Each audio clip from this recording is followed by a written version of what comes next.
X in my name is not just a symbol or a target sign. A spell that attracts all who spit facts online all the time. Can you see it? All the ones who drag my name every single day. Can you see it? Can you see it? Can you see it? They keep saying you don't have what it takes to carve out your own name underneath the shadows of gods. And I keep waiting for the day disbelievers say I flew way too close to the sun. I wait, but it never really comes. The X in my name is not just a symbol or a target sign. A spell that attracts all who speak facts online all the time. The X in my name is not just a symbol or a target sign. A force that compels all to rebel from all right shackled mind. Why do they just in arrogance when they fall from the battles I have overcome? You feel it, feel the cope and the seething tone that they make while I stand up, man among gods. And I keep vaping with my mill, shooting ropes in my cold that faces towards the sun. They hate, but I'm sitting comfy with their mom. The X in my name is not just a symbol or a target sign. A spell that attracts all who speak facts online all the time. The X in my name is not just a symbol or a target sign. A force that compels all to rebel from all that shackled mind.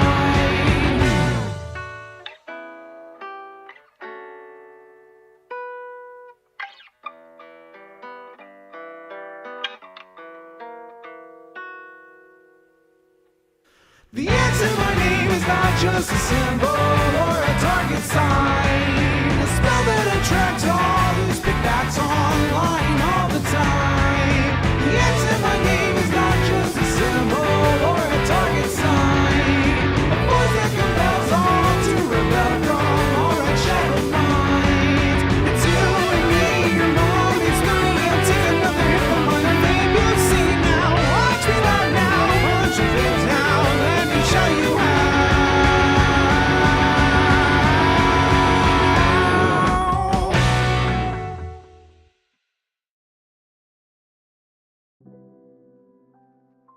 Good afternoon, everybody.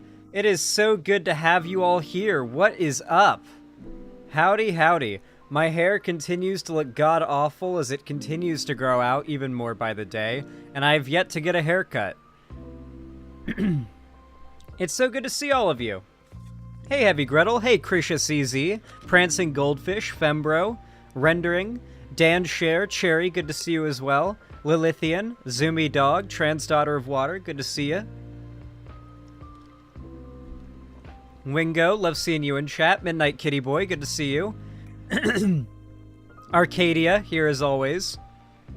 Shoten LLC. Good to see you here again. Avalon of Babylon. Another regular here, as always. Socialist Patoria, welcome to the site. You seem to be new. Hi, Zan, I got my wisdom teeth out today. Insert creative user. I am sorry to hear that. You know what they gave me after I got my wisdom teeth out? They gave me a Vicodin prescription. 1 bottle. And then eventually I ran out of that Vicodin, and I was a different person for about 2 weeks. And not a good different person. So if they gave you Vicodin, be prepared for when you run out of that shit. It's gonna be a bad couple weeks, my friend. My wisdom teeth are growing perfectly horizontal, so I'm fine. That's... I think you mean vertical. Yeah, okay, you meant vertical. I was about to say, if they're growing perfectly horizontal, you are the opposite of fine. You need to get those out immediately with, like, invasive surgery, possibly. Zan, I found out one of my old friends from elementary school is a Nazi now. I'm sorry to hear that.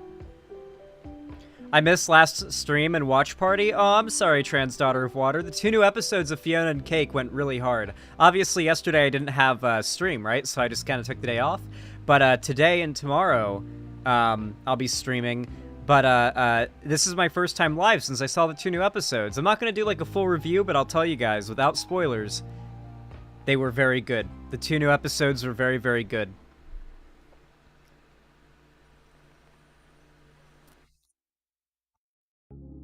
I gotta go watch. You don't have to watch it right now. You playing Baldur's Gate 3? Not yet. That's pretty far down the pipeline. Right now, here's my current schedule.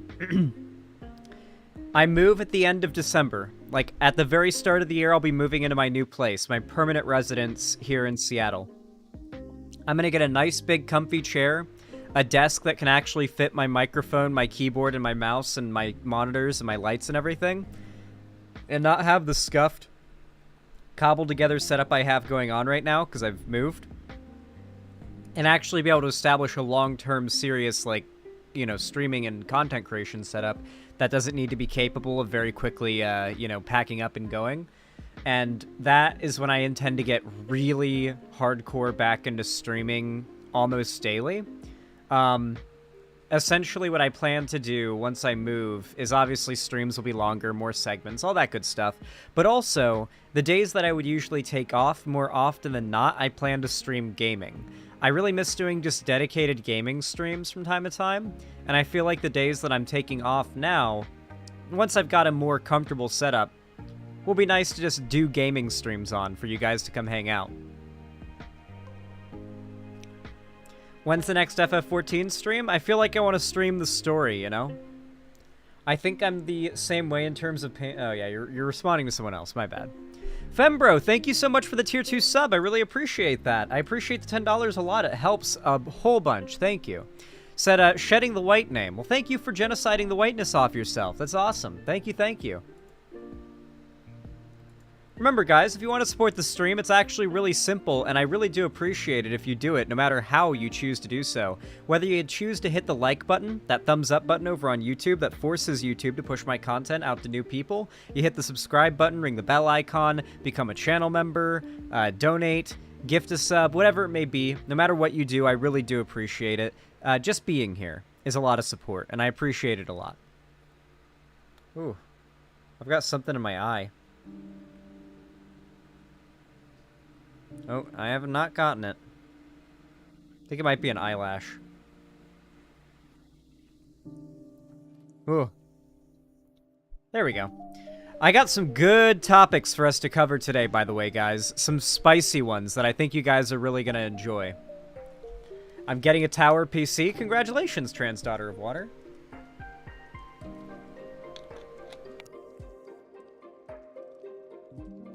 Well, we're not going to be dunking on the Ackman in this segment.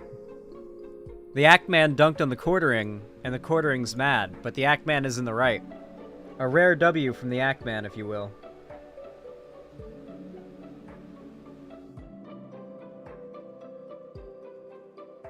Rare Ackman W, indeed. Okay. Let me get my segments up. God, I've really got something in my eye, don't I? Cringe. Cringe eyeball thing. Giving me trouble. Okay.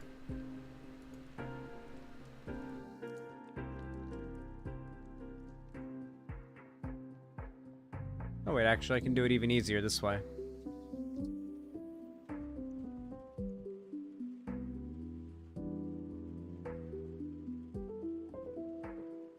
Alright. Do I want to stun lock for a little bit before we get into segments? I feel like I'm down to do a longer stream today. I feel like I can... No, I'm late. No, you're not. You just got... I just started a little bit ago. Just a little bit ago. Literally, like, I've been live for 11 minutes. You are not late, I assure you. We haven't even started our first segment. I'm wondering if I should do a stun lock, a brief stun lock, but I'm pretty excited for the segments we have today. I don't know if it's necessary to stun lock, guys. I don't know if a stun lock is entirely necessary. Usually what I would do, like when I go live, I do a brief stun lock before I get into the topics and the segments and all that good stuff, just to kind of update you guys on whatever my my new like interest is that I've discovered since last stream that I want to show off to you guys. I find all sorts of cool stuff online, and I usually like to show it to you guys because I like to see your reactions to it. Something I started doing was listening to Warhammer 40k lore videos. I still don't know a whole lot, because, like, a lot of the videos just kind of have to glaze over a lot of stuff, but it's definitely pretty cool. I'm learning. I'm learning about it.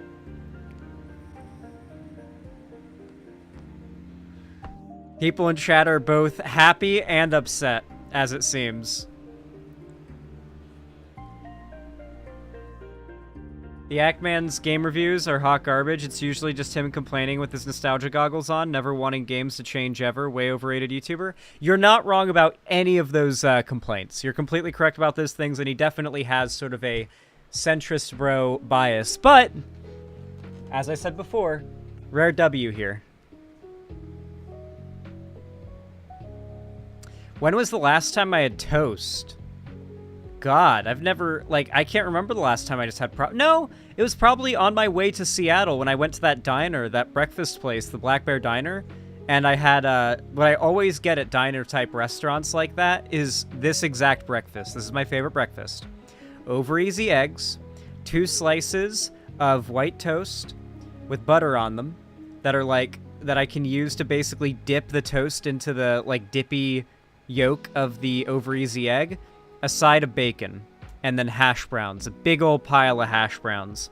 That is my ideal breakfast. With of course, a generous peppering of salt and pepper.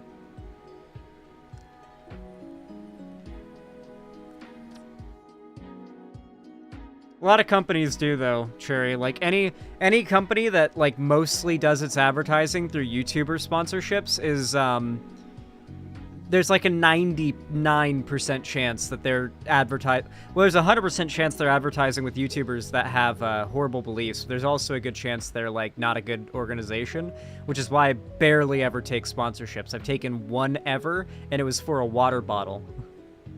And the only reason I did it is because they sent me a water bottle for free I could test to ensure it was a good product. And it is a good product.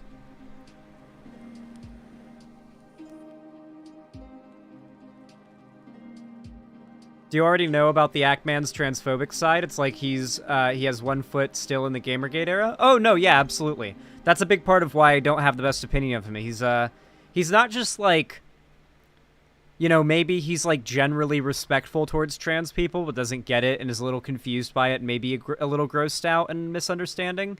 It's very clear he has an ideological opposition to the broadening acceptance of trans people and their inclusion in media because he sees it as tarnishing and woke. It's just he doesn't word that opinion in the same way that the Quartering and what's his name, Heels vs. Babyface did. They were, like, very visibly triggered, and really most of these people just base their politics off of who they oppose and who they identify with, and who they oppose is almost always the person having the most emotional reaction to politics, which is why the left has always had a disadvantage in this respect. The right very rarely genuinely cares about a topic that they virtue signal about. It's all virtue signaling, right?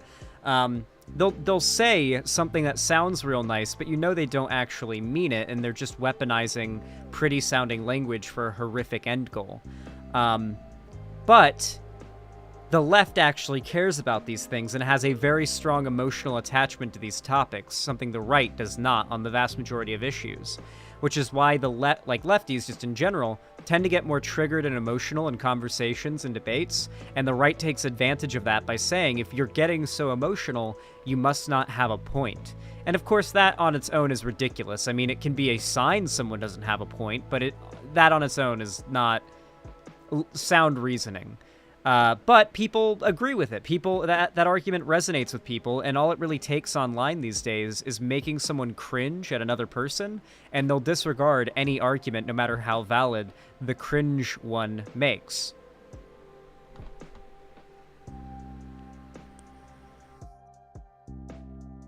The right is just hatred, the ideology. The problem is, I feel like a lot of lefties do lack understanding of why most people who are on the right identify with conservative politics, which is a little upsetting, because it can be hard for me to explain these ideas, because they're very much an experiential thing, based on what I went through as someone who was once reactionary but now very progressive, and the experience of friends I have. One of the biggest things that I think a lot of lefties need to understand is that a lot of people, not Nazis, not progressives, just people in general, love to say the most heinous shit ever as humor. And usually it's going to involve offensive, politically incorrect stuff. And while it's probably not a good thing, and I'm not defending the behavior, I'm simply stating that it is a behavior that people enjoy doing. A lot of people do. And it's something the left typically shames, both socially and in their messaging, right? So a very good example of this is, how many of you have, like, stumbled across a mainstream commentary channel and, like, heard them reference a tweet that comes from the lefty sphere, and it'll be a lefty referring to the word retard as the R slur, or talking about it like it's the N-word, or like it's just this horrific thing? And said, like, mainstream commentary YouTubers, like, what is up with these bread tubers, with these lefties, right? I noticed that a lot more often in the last couple years, where mainstream YouTubers are knowing what breadtube is and don't have a positive opinion based on the, in their opinion, overly sensitive nature of most breadtubers that have reached the most prominent places in the space. And that's definitely something that worries me a little bit, not because I think it's going to push people away from the left in any great number, but because I think it's important for progressives to recognize why the right's propaganda and influence is so effective. And it's because a lot of people feel as though, and whether it's a lie or not, in some cases it's not, I would say, because the left can be very insistent on how you behave, it really does seem as though, to a lot of people, it seems as though the left is anti-freedom and wants to police everything that you do, and wants you to change fundamentally as a person, which is even a meme tossed around in lefty spaces, and that's a scary and upsetting idea to people. While the right takes somebody who's already got problematic tendencies, rewards them for it, and encourages them to expand those problematic tendencies even further. Even if that person already has progressive values, those progressive values aren't shamed. You've seen how many of those, like, dumbfuck why I left the left types, how they talk about the right was so nice to me, the right was so nice to me. Yeah, if you're a progressive and you're someone especially who has a platform, and you show interest in talking amicably and hearing out right-wing propaganda, much like a cult leader or anyone who wants to do indoctrination, they will absolutely change their tune, all of a sudden play really friendly, and try to get you on board with their ideology. It is literally the most common statement we've heard from Why I Left the Left cucks when they post their videos online. They were so nice to me, unlike the left, which is so rude and judgmental and morally purity testing. And it's like, yeah, many of those things are true of the left and right, but fundamentally, it doesn't matter if the left is meaner than the right, if the left's values and prescriptions are actually the ones that are based in reality, and the other side of things, for lack of a better way to phrase it, literally opposes reality, to the extent of wanting to ban education. I've been hearing the average person speaking right-wing talking points more and more. I think that more now than ever, I think that what you're seeing right now, guys, is a repeat of the deep era of Gamergate. There was a span of years where, as Gamergate and the alt-right, as anti-SJW, intellectual dark web community kind of got big online, where it was still a niche political, not everybody knew about it type of community. There was a time when not everybody knew who Ben Shapiro was. And it was still a very niche thing. It was still a very, not very niche, but it was still a relatively niche thing. But going into like 2017 and 2018, and particularly 2019, figures like Ben Shapiro and Jordan Peterson, whether you like them or hate them, became known by everybody. I watch Minecraft YouTubers nowadays that will make references to Jordan Peterson or Ben Shapiro and shit, right? Like there was a time when those worlds were completely separated by, an oceans apart. But now you hear jokes about Ben Shapiro and Jordan Peterson, whether at their expense or praising them, unironically, all the time. And what happened in that era was these right-wing figures exploded in such vast popularity, their talking points exploded into such vast popularity, that their beliefs bled into everything. PewDiePie had Ben Shapiro on his show for meme review. Not because PewDiePie's like alt-right or a Nazi or anything like that. I don't believe he is. I genuinely don't. I debate people with evidence on why I don't think that's the case. But because his community was overwhelmingly requesting Ben Shapiro read off Zoomer memes, and they thought it would be funny because he's like just the funny, fast-talking, like politics guy. They didn't think of him as like a radical figure or someone they necessarily disagreed or agreed with. It's just he was someone who's known now, an internet celebrity. PewDiePie created so many Elon dick riders. He did contribute a lot to that, yeah. It's hard to put exactly into words what I'm describing here. My point is, there was this era where right-wing online politics went from being a big niche on YouTube to being the default position to have. Everybody used the term SJW or triggered as an insult. Triggered memes, like as a format, were like the thing to use no matter what type of content you made. Gaming, commentary, outdoor wilderness adventure videos. If you were upset, you would use the triggered meme because that is how far that rhetoric had expanded and ballooned out of that space. And over time, that went from being something good for the right to being bad for the right. Because the more people that got into that type of content, the more people would be looking more closely at the arguments and eventually figuring out how bullshit everything is that's being said is. And that's kind of why Ben Shapiro and Jordan Peterson, Ben Shapiro much less so, but Jordan Peterson especially, are nowhere near as popular as they were in their peak back during the Gamergate era. So nowadays, people like Steven Crowder are used, like, ironically for memes, like, change my mind and stuff like that, and we're even starting to see that happen a bit now. I've started to see, like, mainstream Instagram meme accounts posting the, like the conservative gender format meme, but ironically to make fun of conservatives. Like, it'll be like a chart, right? And it'll be the periodic table, and there'll be, hydrogen will be circled, and it'll be labeled real element, and then every other element on the periodic table will be circled, and it'll be labeled mental disorders, and they'll post it. And it's, like, very clear that it's very, very clear that it's ironically posted and that the person who's made that meme and posted it knows the joke behind it and is making fun of conservative logic. Because if you did apply that logic to things like the periodic table, it would be ridiculous. Yeah, science is more complicated. Oh my god, what noise did my mouth just make? More complicated than just A or B, right? And so I'm honestly starting to see that kind of switch already happening, where like the prevalence of these right-wing memes and phrases in mainstream spaces, I'm starting to see them being repeated, but ironically in a way that is meant to make fun of the right-wingers themselves.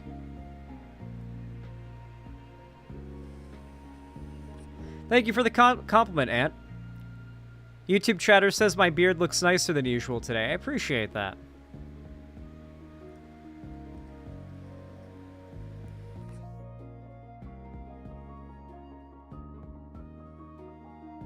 Anyway, that was a good stun lock. I feel like that could be a segment. It was such a good stun lock.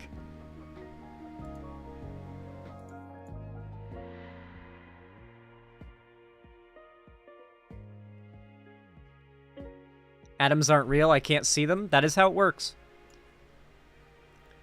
That is how it works. All right, chat. I'm going to start segments now, but first, I'm booting up Minecraft and logging into 2B2T. That's going to be our background game while we respond to Chud content. First, we're going to respond to a tanky video, though. You guys didn't expect that, did you? Me responding to a tanky today? That's right. We're dunking on a tanky. Why are people tagging me? What does Zan need? I don't need anything, Cherry. Are people trolling you or like, fucking with you or trying to, like, raid you?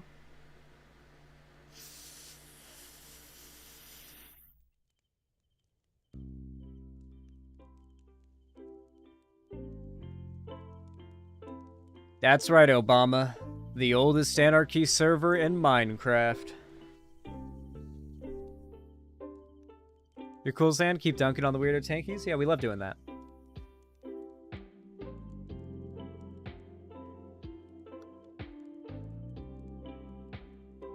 Zoomy Dog, thank you so much for the tier 1 sub. I really appreciate that. Thank you, thank you. I appreciate the $5 a lot. Says, how's it going, Zan? Diners have some of the best breakfast. God damn. Yes, they do. They do indeed. I could go for some diner breakfast right now. I wouldn't turn it down personally. I'd turn it up. I'd turn down for nothing. Good God, my game's taking a hot minute to launch for no reason. Probably because I'm streaming. True. Oak, wood, and cobblestone equal real blocks. All other blocks are mental illnesses. So fucking real. That is a real Minecraft boomer meme, and I can appreciate it. Dude, when they added birchwood, I was just kind of grossed out by it for literal years. I think it might have literally been like Minecraft 1.5 when I finally accepted birchwood. I would always use the logs to make charcoal. That was the only use birch had in the game to me, was charcoal. Yeah, it looks like bird shit, exactly, Default X. It literally looks like a log of wood that just came out of a bird's cloaca. Zan, can you please rate every individual Minecraft block and item? We're not going to do that, I'm afraid. Maybe back in alpha, or beta, when there was like 180 items and blocks, but no, not these days.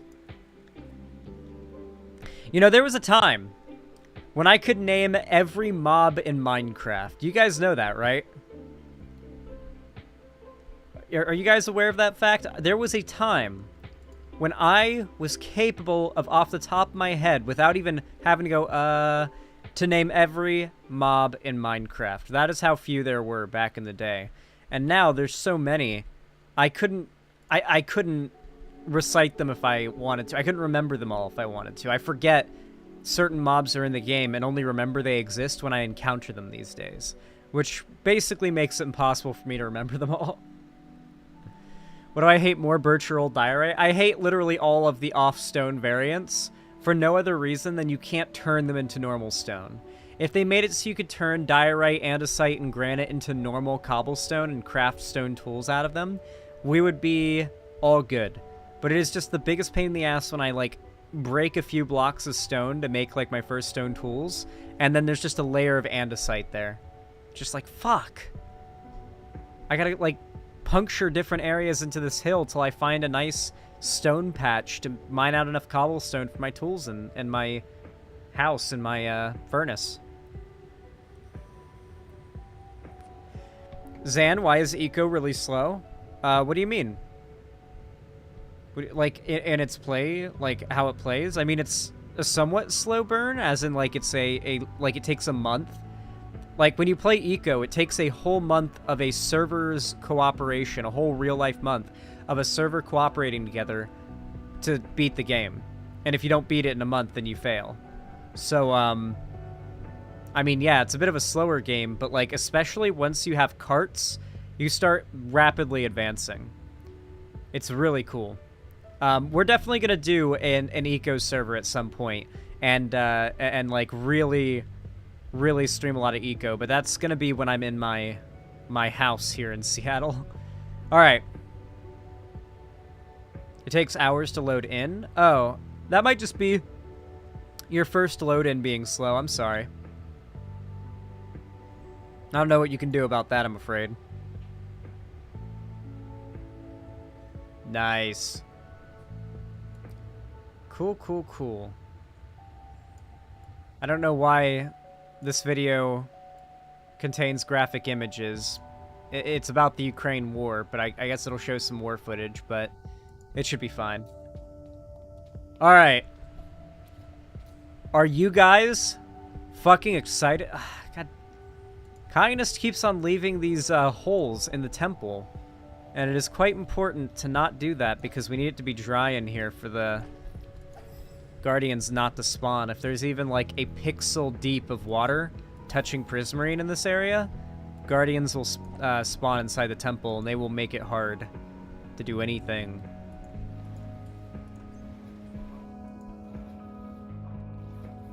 It's all good, though. We've almost got the thing fully dried up. I will, of course, be starting the segment in just a second. I really wish I knew about the hoe breaking sponges faster, sooner, because, yeah, it's a pretty big game changer, I'm not gonna lie. The beard highlights the jawline for days. Thank you, the Dark Canuck. I really appreciate that. I do a lot of jaw muscle exercises to ensure that my jawline is always strong. It's the only... I never skip jaw day. You guys talk about push-pull routines and leg day and arm day? Nah. No. That's not my thing. No. I have jaw day. I work out my jaw. My jaw can deadlift 350. That's my jaw's 1 rep max. Actually, I could probably bite down with more than 350 pounds of force. I feel like, can't humans bite down with, like, literally hundreds of pounds of force? That's actually not unrealistic that my jaw could do that, yeah. Tongue days where it's at? You know?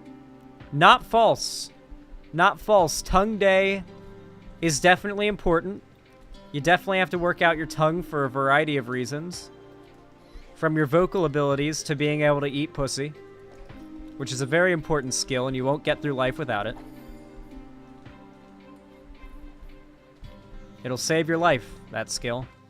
Alright,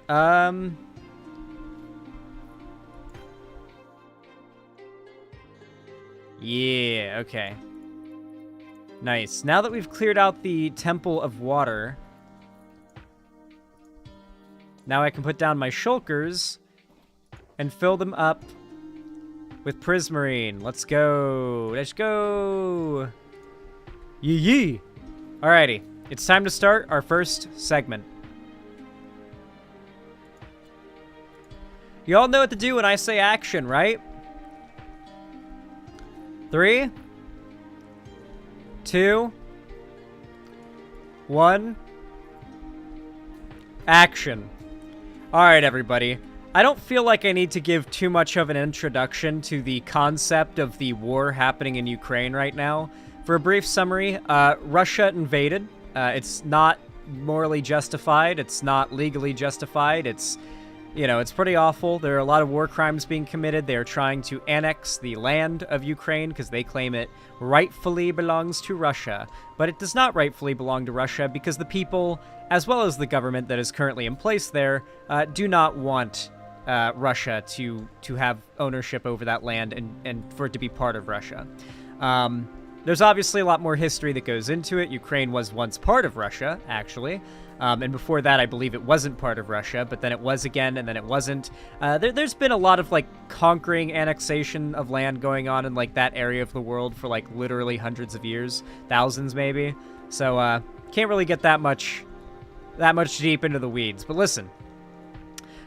This topic, the idea as to whether or not the USA should provide, well, whether or not NATO in general, just Western nations across the board, should provide lethal aid to Ukraine has become a very hot-button topic within lefty spaces. Now, what lethal aid means is essentially, like, sending weapons, sometimes it's medicine and stuff, like, basically weapons, vehicles, and ammunition, things that can be used by the Ukrainian military to defend their country. Now, you may be wondering, why is there not any troops being shipped over? It's because Ukraine is a neutral country, which means while there are many nations sending munitions and other forms of lethal aid to Ukraine, they cannot put their own soldiers on the ground even if they wanted to. It's a whole treaty-based thing. It's bureaucracy stuff, but I mean that's what it says on paper technically. So anyway, whether or not the U.S. should quote-unquote support this war has become a controversial topic among two different sides of the left. You've got the libertarian side of the left. These are people who are less authoritarian, who believe in freedom and, democracy and good stuff, the things we like, the good shit, not the bad shit. And then you've got authoritarian leftists, which we call tankies, which honestly, it's hard to even call them leftists at all. They're really just red fascists. They're just fascists with a coat of socialist paint. But they still quite effectively fool a lot of people into thinking they're progressive, so you got to engage with them as they say they are. With that said, they argue that the US or any other Western nation helping Ukraine in its defense against Russia is imperialist action. Ignore the fact that what Russia is doing by trying to annex Ukraine's land and make it their own is very blatantly imperialism. I don't know, what... It's very blatantly imperialism. So for that reason, the more libertarian aspect of the left, the part of the left I belong to, is much more sympathetic to Ukraine, and while not in favor of war and outright, conflict in general, I don't like war, I'm not in favor of war, I think war is bad, I also think that just sitting back and allowing an authoritarian fascist nation annex another nation, and, war crime its people, and just sitting back and letting that happen, especially when that war criming nation is actually a decently big threat to our to us, I do think it's maybe worth considering a problem. I think it might be worth considering it a problem. So here's where the discussion basically boils down to. You've got the tankies, the authoritarian lefties, who say that Russia is actually anti-imperialist, and they are only doing this because they have a legal claim. This is all a lie, of course, but it's Russian state propaganda, but this is their argument, that Russia has a legal and moral claim over the land of Ukraine, and that what they are doing right now is a liberation, not an invasion. It's obviously propagandistic and completely ridiculous. We've literally got, footage of the war, and there's no ambiguity around, there's literally been no ambiguity around this from the start. And the people defending Russia have done a lot to move the goalposts to defend their position. But I feel like I'm rambling a little bit at this point. I feel you guys have the background needed to understand what I'm talking about here. Next, I want to talk about a YouTuber, okay? A big YouTuber. Hypers in chat, if you watch a big YouTuber by the name of Second Thought. If you do, then chances are lately you've probably felt a little iffy about his political takes. It's very likely that you felt a little meh about his politics as of late, particularly in regards to foreign policy. And there's been a lot of discussion about maybe Second Thought is a tanky. Not really maybe, but yeah, Second Thought is just outright a tanky. And despite that, there's been a lot of defense of Second Thought anyway within this sphere of the left. And I think in large part that's because Second Thought tends to keep his nose clean as far as drama is concerned. And people who consume lefty content don't want to find out the hard truths about big lefty content creators they personally enjoy. I've had this issue a lot where I've warned people about insert lefty content creator, no one believes me, and then I get proven right down the road. It's just one of those things, right? Here's the thing, though. Second Thought went a little further than just some iffy takes on foreign policy recently. You see, Second Thought has to straddle a fine line between outright authoritarian, pro-Russia, pro-China, tanky propaganda, and making content that can appeal to the majority of the left and be more ambiguously tanky adjacent. Which is why you rarely hear Second Thought say anything that is, like, overwhelmingly shocking. Here's the thing, though. That doesn't change the fact that Second Thought has very bad politics and always has. How do we know this? Well, just one moment, chat. Just a month ago, a small YouTube channel with 1.45 thousand subscribers called CPUSA International Department uploaded a video that right now only has 6,000 views. Most of Second Thought's fan base doesn't know about this, and the vast majority of the online left doesn't know about this. He uploaded a video on he spoke in a video that was uploaded on another channel about his opinion on the Ukraine war. And I've been sent this and asked to respond to it because apparently the things that he says here are insane. Oh my god, I remember Keffels and Dylan Burns going over this. Oh, they went over that? Okay, that's good to know. I'm glad to know that somebody's already gone over this before. I thought I was the only one who knew. Regardless, though, we're going to hop right into it now. Yeah. Let's start the video. Let's check it out. I should probably increase the volume. Dude, YouTube will, like, pause a second video you have open when you don't want it to, and then it'll, like, not do it when you really want it to. It's so stupid.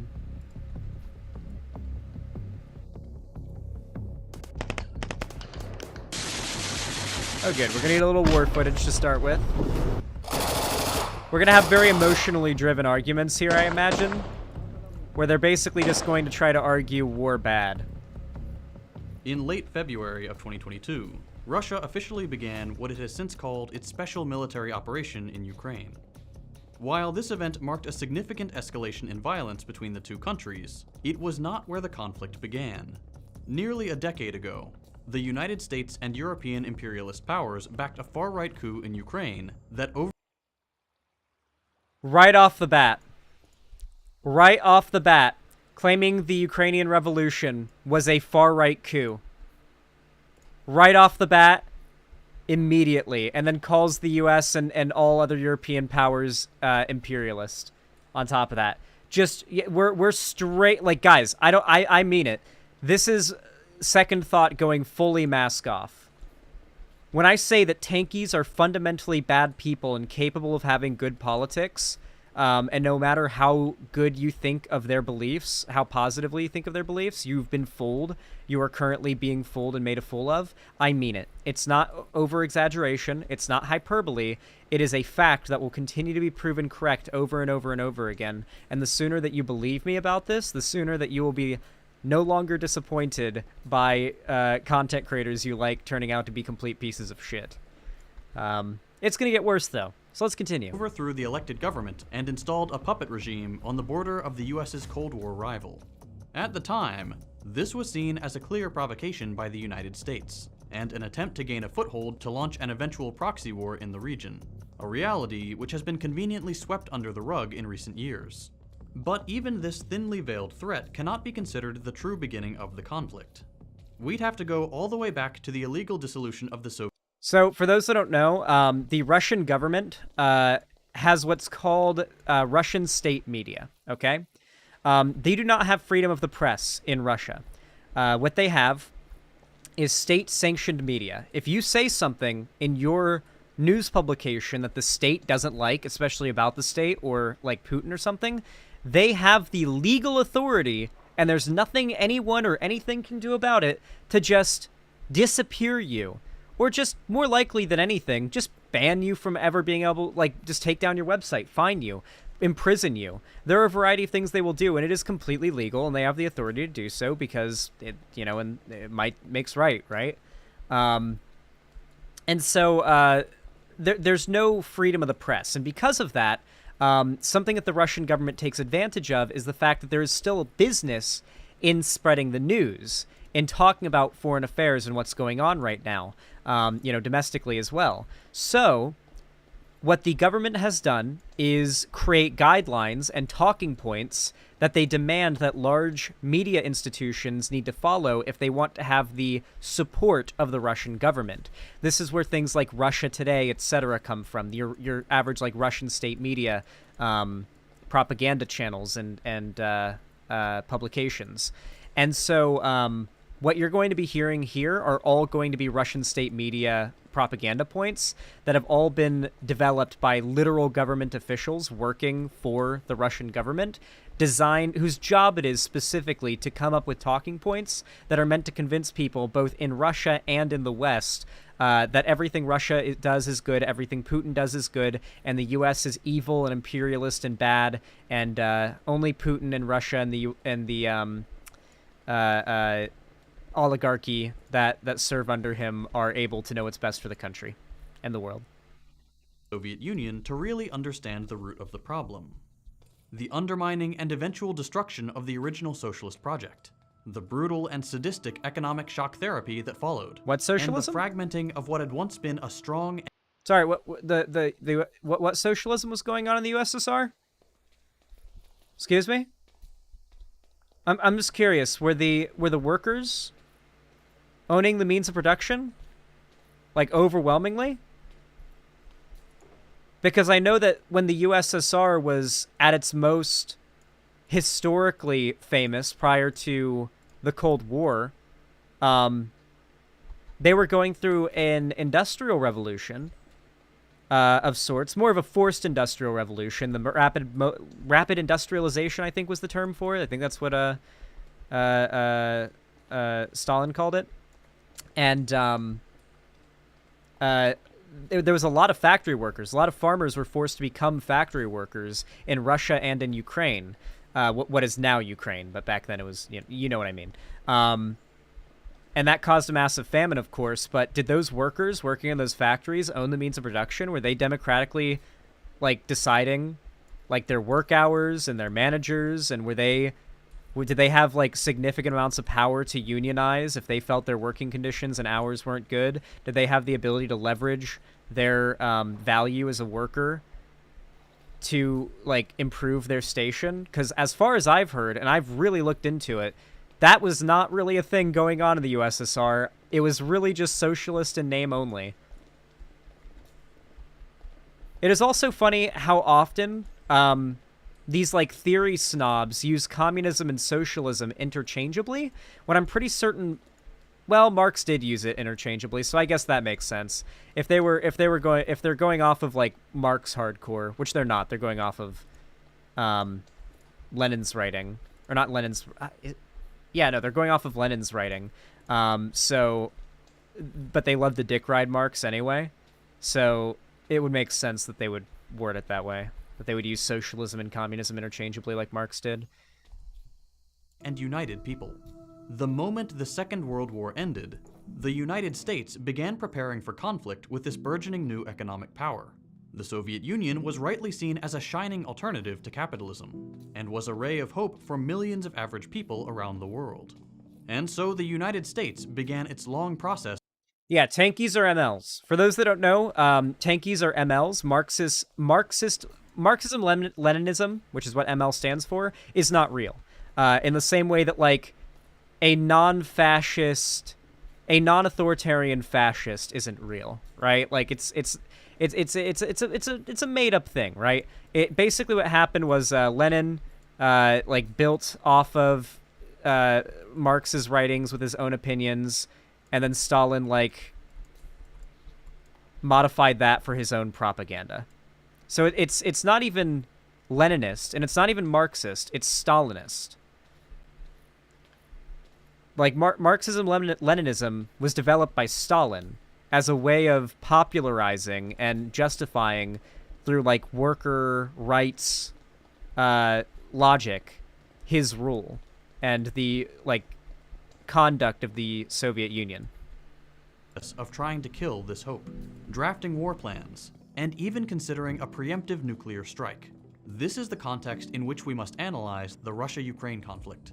What tends to get lost in mainstream coverage of this war, or any conflict that benefits the imperialist powers, is the human cost of war. So this is going to be a lot of like, oh, war is so bad, emotional arguments that you could hear from either like a brain dead, like anti-war lib who doesn't realize that like, yes, war bad, but also like not fighting also bad sometimes.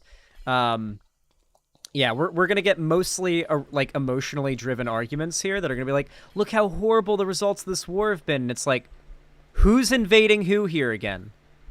The results of what you're seeing here are the nation you're defending is invading another nation, and you are saying that the bloodshed and carnage is bad, and so your solution is the invaded nation should just give up, and we should stop supporting the invaded nation, and just let them get invaded.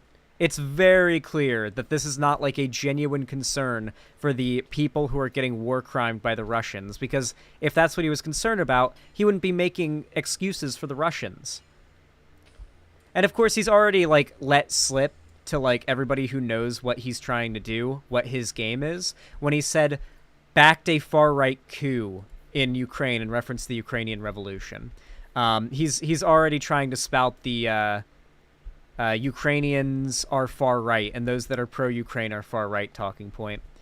This has been a very desperate effort on the part of far right interest, because as you guys know, Russia literally was proven to have had a part in trying to get Trump elected. Like literally, Trump's campaign managers, there are people, his lawyers, people on his campaign were literally arrested and went to prison because they were found to have been working with the Russian government and Russian agents to try to get Trump elected because they saw far-right victory in the U.S. as a boon to their personal interests. Russia did. Russia is not this bastion of progressive, like, lefty, socialist, whatever the fuck thought. They're literally trying to get a guy elected here who refers to communism, socialism, and wokeness as, like, the biggest evil there is. How is this guy, the anti-imperialist, and I'm referring to Putin here, how is Putin the anti-imperialist, like, progressive whatever that you're trying to make him out to be? The truth is he's not, and this guy is literally just repeating a script that he's being most likely paid to repeat. It really sucks that, like, if you can find a lefty content creator online and their production quality is super high, there's a good chance they're probably not legit, because where the fuck does a lefty get that much money from? I'm sorry, guys. There's no money in this shit, okay? If you see a lefty figure that has, like, a ridiculous amount of money, that should immediately be at least suspicious. Not on its own, but, like, you should maybe think about why that would be the case for a moment, because there's rarely, if ever, any money in, like, progressive ideology. There is a lot of money, though, in shilling out for foreign governments, like Russia, during a war. So you're saying Vosh is bad? Vosh is not rich. He's, like, pretty stable and well off, but he's not rich. At least not by the U.S.'s definition of rich, and I'd say most people's definition of rich. Or a rich person's definition of rich. Those who sign the papers and make the decrees that send entire generations into the meat grinder will never hold a gun themselves.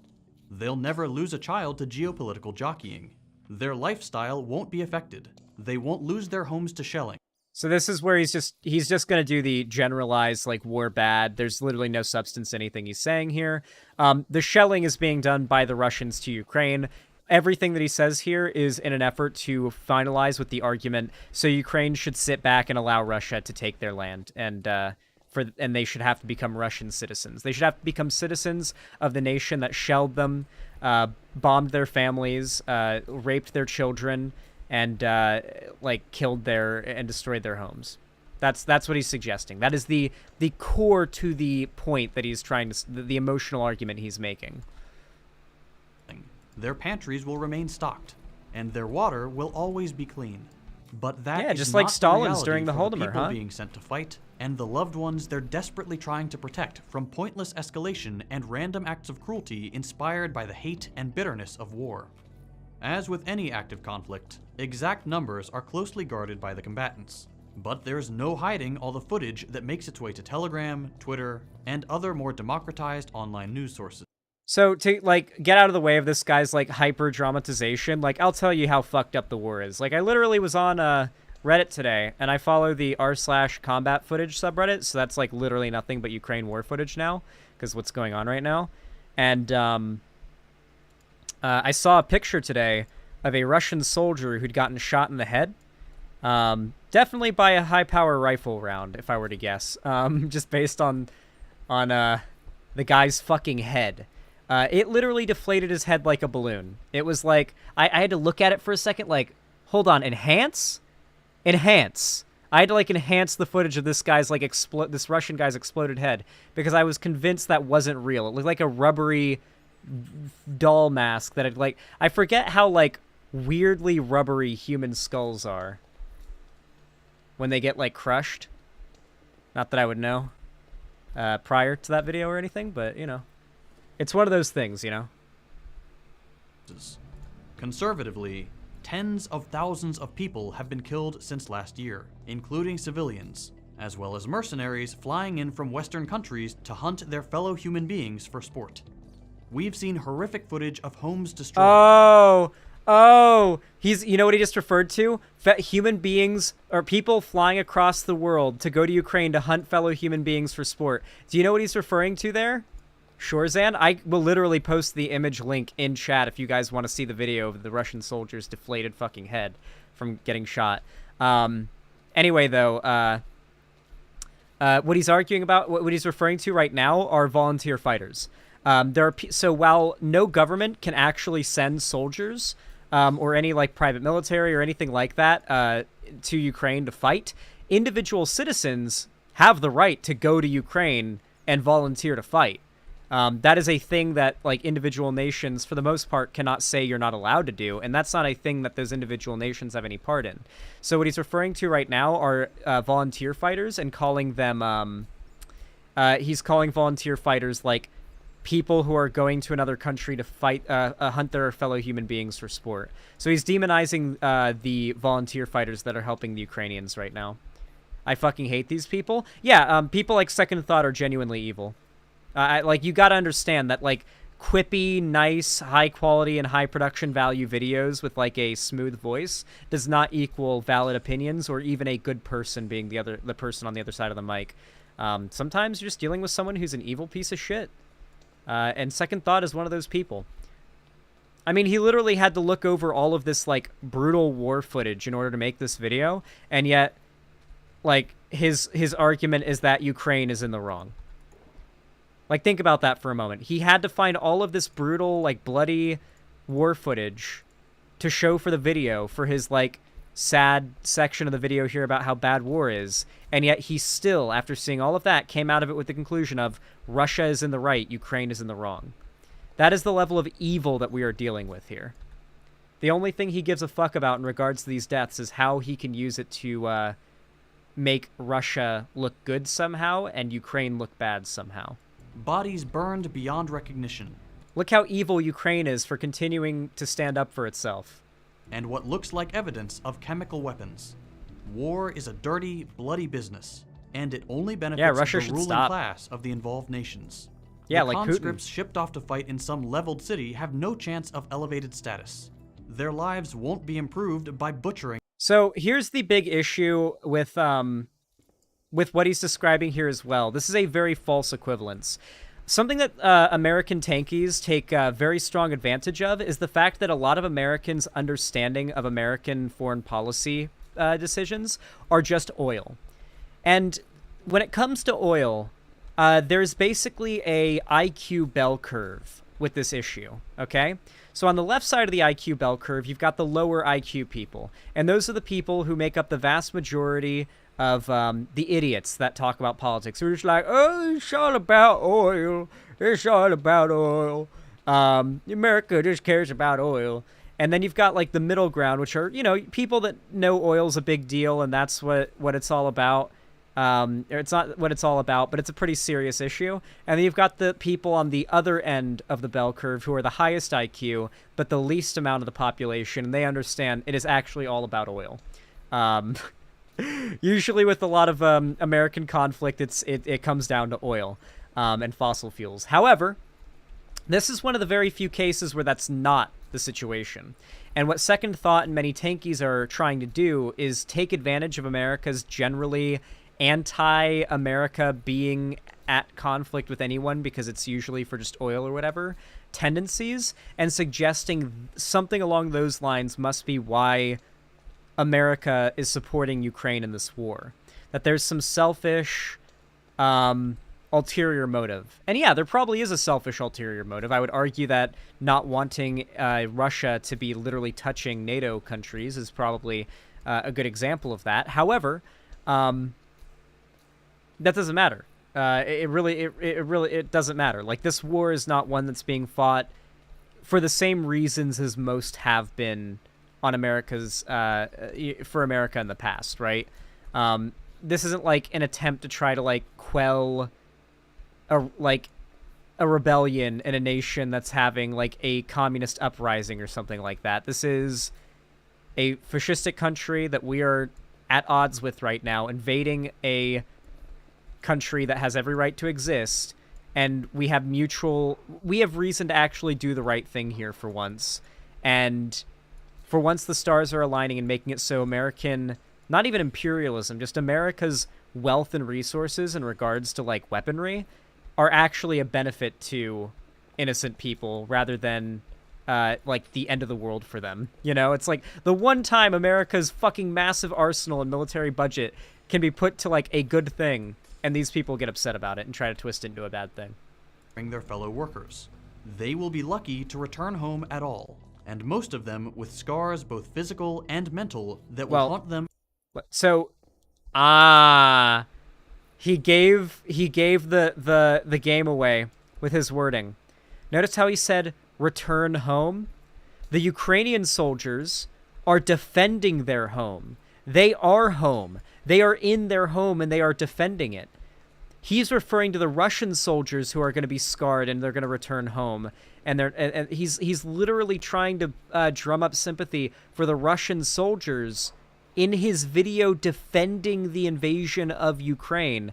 The only reason these Russian soldiers are dying is because Putin has sent them there. And whenever he says this only serves the ruling class on top, he will never say Putin.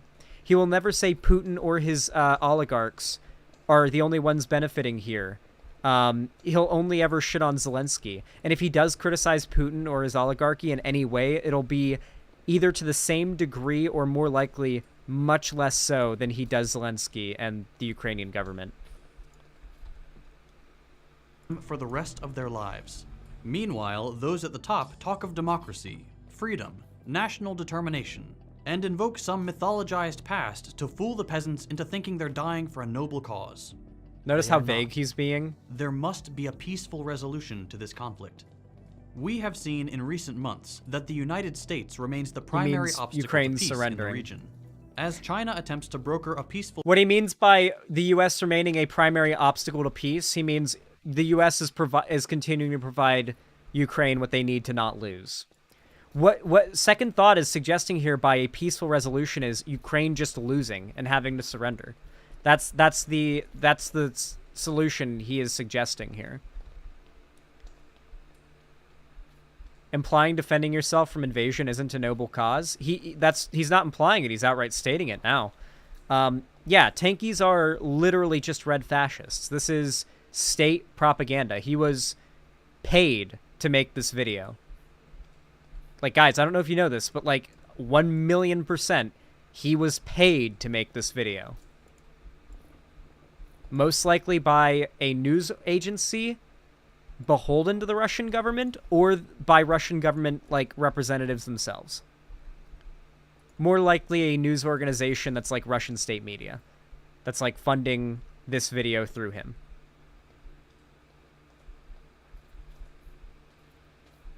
There should be peace, but it shouldn't end with Russia winning and having Ukraine. No. They've subjected the people of Ukraine to like constant war crimes and shit. That I don't think that they should have that land. No. I don't think they should be able to just like I think imperialism is also fundamentally wrong as well. So that's also a big part of why I don't think Russia should have that land. Anyway. Hey, Kraut. Resolution The US and its Hope you're having a good one, lackeys dude. call ever more loudly for increased weapons. Wait, Kraut, is it true that I made you like quit smoking for vaping? If so, that goes hard as fuck. I vape pilled you.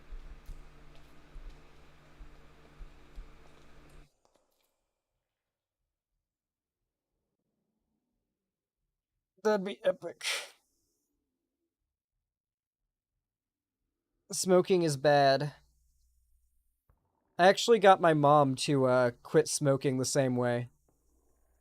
I convinced her that vaping wasn't so bad compared to smoking. Like, I was like, listen, I like the vaping. It's pretty strong. You should like get into it. And I convinced her to start vaping instead of smoking, and she eventually quit. She quit smoking entirely and hasn't smoked in literal years. Isn't vaping cheaper? I don't know, because I've literally never smoked a cigarette in my life. I've literally never smoked a cigarette. So I actually don't know if it's cheaper or not. I could ask. Like, next time I go to my vape store, I could ask how much a pack of cigarettes is. But I don't know how much a pack of cigarettes would last me relative to, like, a vape. Because I like to hit this thing constantly. Which means I feel like I could be a pack-a-day smoker if I was doing cigarettes, you know? Just because I like to take constant little puffs. So I would just be going through a pack a day simply by having it lit all the time. Or having one lit all the time. But I wouldn't be hitting it, like, anywhere near the majority of the time that it's lit. Like, a lot of it would go to waste. But yeah, I'm never actually going to even try smoking a cigarette. I've already, like, gotten addicted to vaping and plan to quit. So as far as, like, trying cigarettes, that's never happening. Nope. I've smelled and tasted their flavor plenty from secondhand smoke all my life. I don't feel like it's necessary. Shipments and greater Western involvement. Thankfully, this conflict has coincided with the sharpening of contradictions surrounding the US. The once untouchable global hegemon is losing its grip. Yep, see, so how we've gone from, like, literally hollow virtue signaling about how war is bad to now just immediately we've pivoted into, now let's talk about how bad this is for America and how bad America is. It's literally just this is Russian state propaganda. That's what this is. This is Russian, like, Second Thought is Russian state media on par with, like, Russia Today or any of those other shill outlets. On the rest of the world. Countless Latin American and African countries have broken ties with the US and accepted more mutually beneficial trade agreements with China. Even those countries which the US expect. For those that don't know, Second Thought is also a big China simp as well, and has done a lot to try to pretend as though what China is doing in Africa isn't imperialism. Same goes with Russia. Russia is also doing imperialism in Africa, but they'll always find an excuse. No, China's not doing imperialism in Africa. It's just, they're actually helping. They're helping, actually. And they do the same shit with Russia, with, like, the Wagner Group's fucking military operations. Yeah. To be loyal, like France, are expressing doubts that the United States is a reliable partner, and are beginning to shift towards the East. What we see as a result is a desperate attempt by the US. This is a lie, by the way. The U.S. is the most powerful and influential country in the world. The fact that Second Thought is now going as far as to lie to your face and say the U.S. has been weakened by this in some way is possibly the biggest self-report to anybody who isn't bought into the propaganda that you could possibly imagine. Like, he is truly gone. Like, if you didn't know about this video or you hadn't seen it before, then and you were like a Second Thought fan, I hope that this changes that, because he is, whatever about his content you liked before, whatever you thought he was before, that is truly gone. He is not that guy.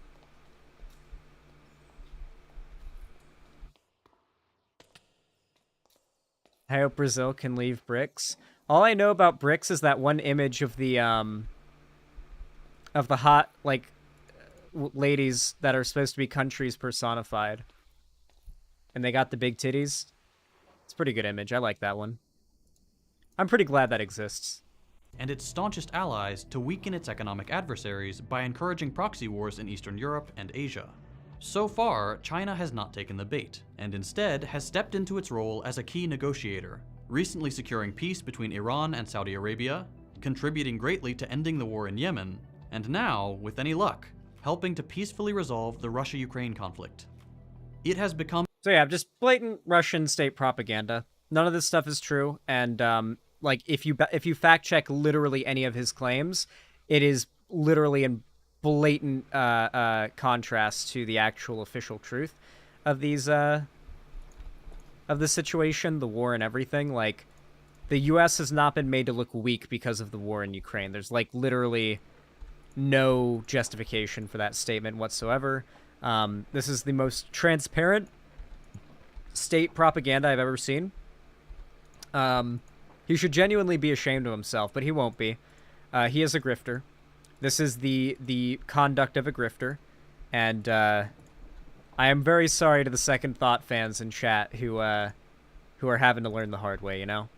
Increasingly apparent that as the U.S. empire declines, it will become the U.S. ever more empire violent declines. and militaristic, a dangerous situation for the rest of the world. Reminder, this is literally no different than the thought process peddled by Tim Pool and those other, like, doomsday cultist type conservatives who believe that, like, a civil war is coming and the U.S. government is and bureaucracy is bound to collapse, like, any day now. And they've been saying this for, like, decades upon decades, like, centuries now, really.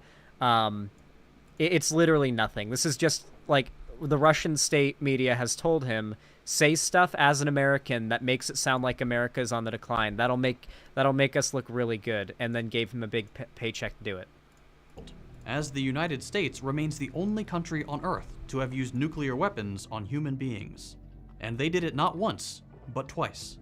The Communist Party of the United States, and the masses of people both here and around the world, must call unanimously for an end to U.S. involvement not just in Ukraine, but in the South China Sea, in Africa, in Latin America, and everywhere the U.S. war machine has extended its tendrils.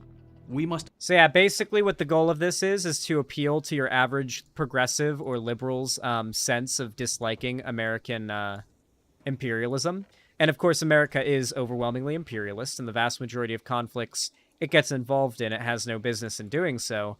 But this is a blatant case of lying. This is a case of the bad guy for once doing the good thing, and someone trying to make it look bad anyway, you know?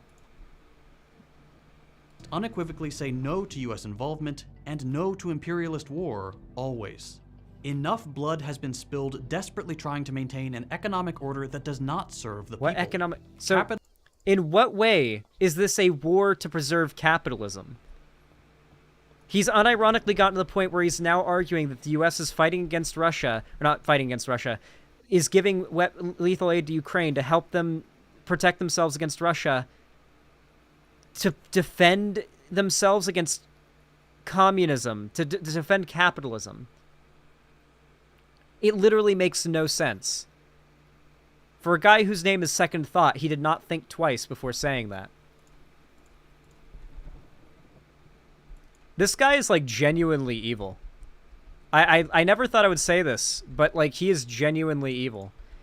There was a time when I enjoyed Second Thought content, before he went down, like, the blatantly mask-off tanky route, and I was just having some, like, iffy feelings about him.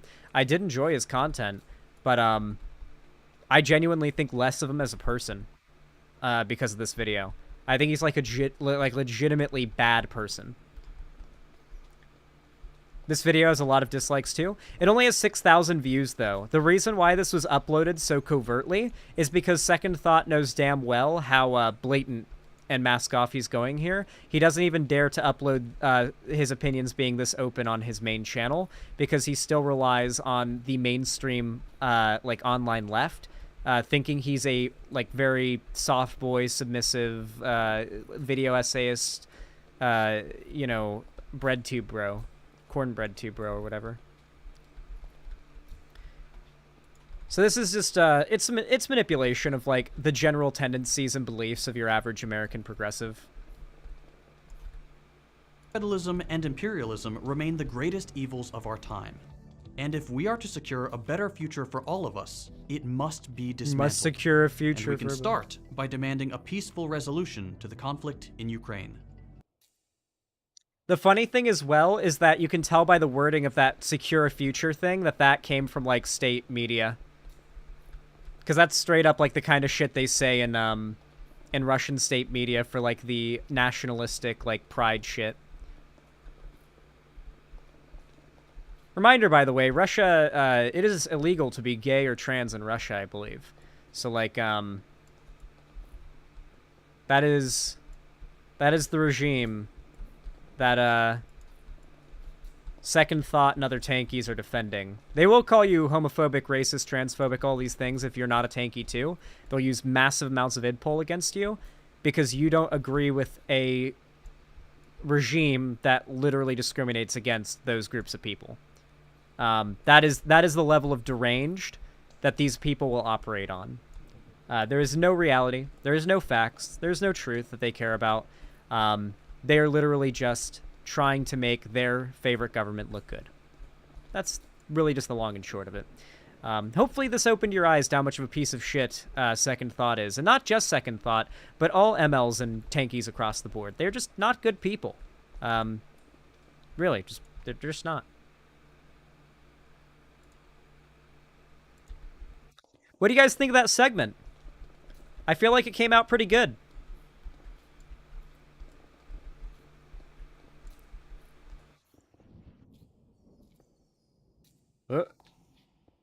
Boom, boom, boom, boom. Nice. It was good. Idpol. We hate idpol here. I love watching the progress in the Sea Temple farm in every segment. Haha. Yeah, it's gonna be fun to see like each segment that I do, the Sea Temple getting like destroyed. I'm not building in here, by the way. I'm just collecting the prismarine. I need like a lot of prismarine. A lot of prismarine and sea lanterns. And a little less nose itch would be nice. I could do with a little bit less of my nose itching like crazy. That would be dope. That would actually go really hard if that could be arranged. Also, I need to make sure I don't let my pickaxe break. With how fast I can break these blocks, it's easy to look away and not notice how fast my durability is getting cucked. So, I really need to keep an eye on my pickaxe durability and not let it break. So I can get it to my XP farm and mend it back to full before it's gone forever and I have to make a whole new one, which would just be a pain in the ass, you know? But it's still got a little bit left in it. God, Haste 2. Look at Haste 2, guys. Haste 2 beacons are a game changer. If you play Minecraft and you like to do a lot of like big excavation projects, a Haste 2 beacon is very much worth it. The easiest one to make is either iron or emerald. If you have a raid farm, you'll be able to make an emerald beacon really fast. What is the prismarine for? I'm building an underwater city on 2b2t.org, the oldest anarchy server in Minecraft. For those that don't know, here's the tab menu, so you can see 2 builders, 2 tools. A lot of people on right now. Recently updated to 1.19, so it's really hype.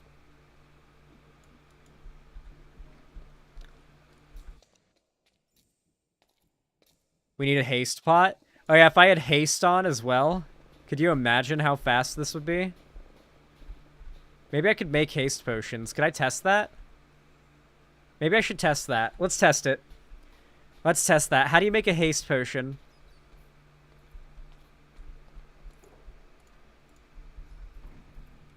I feel like I should have the ingredients to craft it.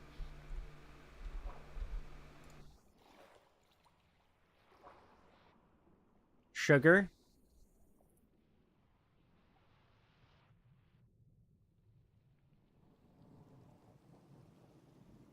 I don't really plan to base the city off of BioShock style. Sorry to those that are thinking like BioShock style underwater city. I was thinking something more along the lines of like the Lost City of Atlantis, or like one of those sunken temples off the coast of like South America. Like those pyramids. Something along those lines. I'm thinking kind of like a Mayan, like South American sort of building style for the temples in the underwater city. Because I feel like it fits. I don't know why, but it feels like it fits more so than that like weird European Gothic shit. That's just me. Doesn't look like you can make a potion of haste. Are there no potions that let you mine like faster? I feel like there's got to be potions that let you... I mean, I have haste too. Are there other things that let you mine faster? I feel like that's a thing. Maybe not. Anyway, we'll repair up the pickaxe really fast. And then once I've got my bad omen from killing a pillager guy, then we'll start the next segment.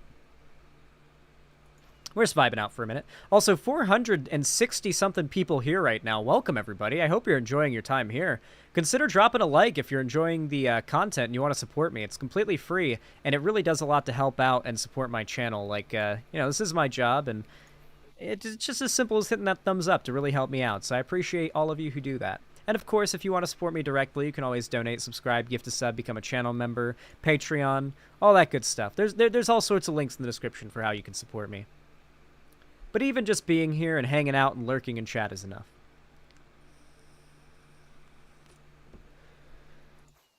$300 likes would be cool. I wouldn't turn down 300 likes. That's a lot of likes.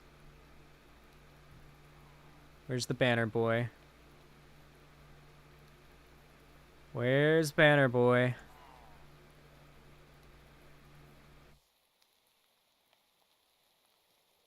Where the fuck is Banner Boy?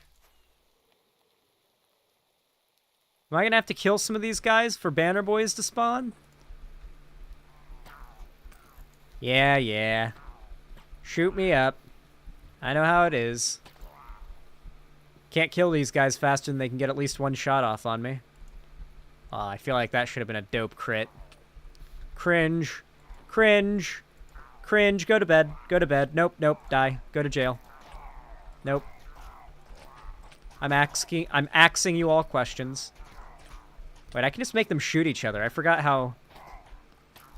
like, when you have this many all together, how easy it is to just, like, solve the problem yourself. They won't aggro on each other, but they'll shoot each other. Like, because they'll be in each other's way. So you can just really... It's almost like AoEing them down if you can line them up in the right way. Okay, more spawning now. I need a banner boy, though. I don't need these guys. I need a banner boy. Oh, nope, that's not a banner boy. No, where's the banner boy? It's getting dark, too, which means less pillagers spawn at night. Because it's, the spawn cap is, like, occupied by hostile monsters on the surface. So hopefully we can get these guys to spawn fast enough that we get one. They are really edging me with giving me one of the banner guys here.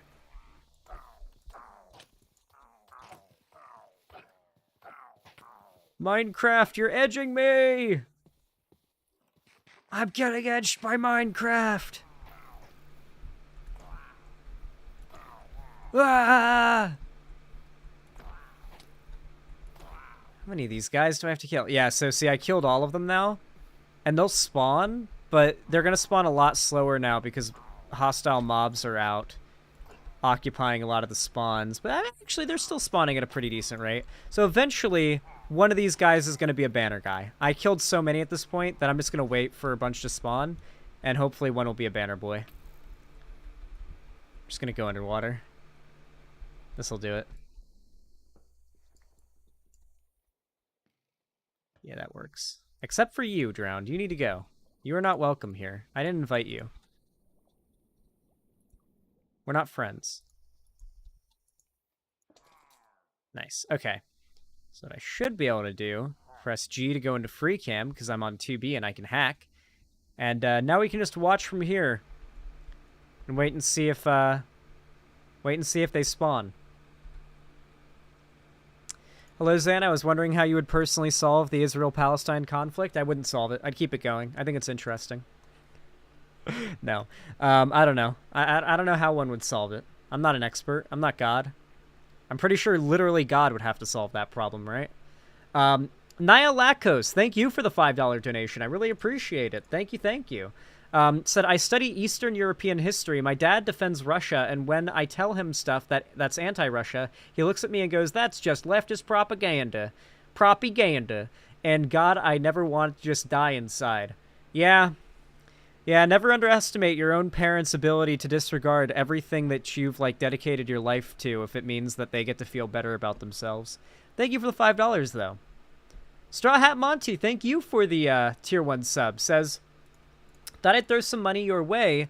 I thought I'd throw some of it, or I got some money, figured I'd throw some of it to my favorite streamer. Aw, thank you. Said, oh, and your opinion on Nintendo is trash and PC gaming is a pain in the ass versus console. Not only are you incorrect on both of those things, but you are also not my favorite viewer for saying that. I'm so glad I didn't say you were my favorite viewer. No, PC is objectively the best platform. The only reason you think it's a pain in the ass is that you can't be fucked to watch like a 15-minute like Linus Tech Tips video to watch a guide on how to put together parts that are literally easier to assemble than an IKEA furniture. Like that will, because of that work that you put in, not only offer you a sense of happiness, joy, and fulfillment because you've actually built your own fucking computer, but will also reward you in that it's capable of doing far more than any console could. The only benefit consoles have, I almost said exclusives. Nope, consoles don't have exclusives anymore. That's getting phased out. The only benefit that consoles have now is portability. And you can honestly get that from a lot of modern-day laptops, because laptops are starting to catch up to modern PCs. Because PC like technology is getting so good, laptops are starting to get like as good as desktops were like 4 years ago. So yeah, like just across the board. Also, Nintendo, their games are the only thing that keep them afloat. They literally, objectively, mathematically, scientifically, provably overcharge for their consoles. Their consoles they overcharge for underpowered hardware. The only thing keeping them going are their exclusives. And honestly, the fact that an emulation exists means that like as emulators get better and better, the need to buy the new Nintendo console just so you can play the like once every 4 years big Nintendo game that everybody talks about won't be necessary. You literally have a Nintendo because it's like there are like 5 games people play on Nintendo Switch: Breath of the Wild, Tears of the Kingdom, Splatoon, Mario Odyssey, and like Pikmin or like something like that. I think maybe is what's that one game? Animal Crossing. Yeah, Animal Crossing. It's literally a game for playing those specific games. Or not a game. It's literally a machine for playing those specific games and those games only. If you had the choice between playing Fortnite, for example, I know Fortnite but it's on Switch. If you had the choice to play Fortnite on a Switch or on a PS4 or an Xbox One or a PC, Switch would be your last choice 1,000,000% of the time. Because the experience of playing on there is garbage. And the players that you meet on there are garbage too, so it's easier to win. But the experience is garbage because the only thing that those consoles have going for them is they're tailored for their exclusive games. Every other game you try to run on there, objectively in every way, looks, runs, and plays worse than on any other platform you could play it on. I am a professional Nintendo hater. Nintendo is the Apple of the gaming industry. They really, really are. There's no other better way to put it. They are the Apple of the gaming industry. If you like Nintendo, then you are basically no different than like a hardcore Apple fanboy, but as far as like gaming. Agree to play my Switch when I bring it over, though? That's if I don't get a headache, Cherry. When I played the Nintendo, not the Switch, it was the Wii U? It was the Wii U, the last thing before the Switch. I played Breath of the Wild for like 20 minutes on it, and I threw up. Not because people got mad at me when I said this before, not because I was like disgusted by the visuals or anything, but the frame rate made me sick. The frame rate gave me motion sickness, particularly when sliding on the shield. And so like the framiness and like the bright colors kind of like slide showing by compared to what I was used to the Wii U like frame rate literally caused me to get motion sickness, and I wanted to play the game really bad because it was so hyped up. So I pushed through the motion sickness until I had to stop to run outside and vomit because I'd gotten so nauseous from the motion sickness from the poor frame rate. And so, yeah, I never touched a Wii U again after that. The frame rate of the Wii U was so bad it made me vomit.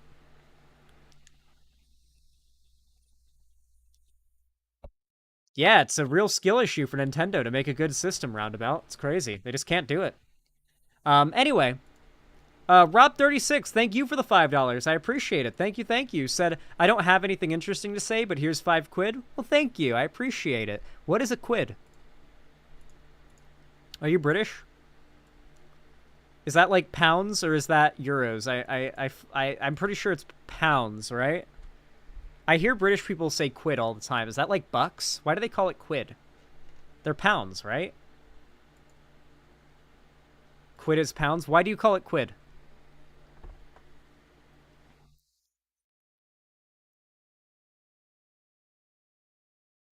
Oh, it's literally like buck? It's literally slang? It's like saying bucks? Okay, cool. Oi, blood. I bought this candy bar from the store for half a quid, and I opened it up, and it's nothing but air on the inside. Nothing but air. They shrinkflated me.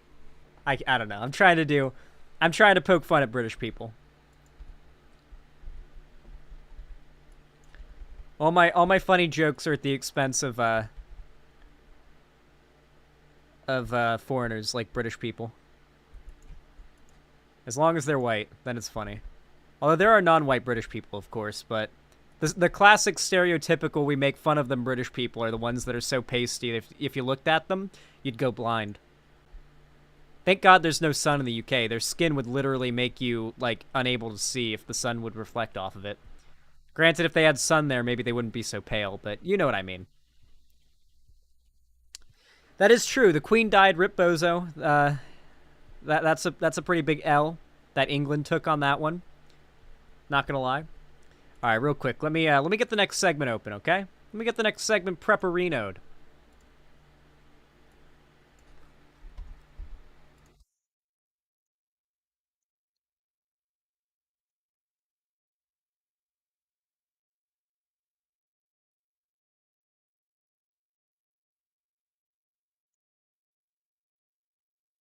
All right.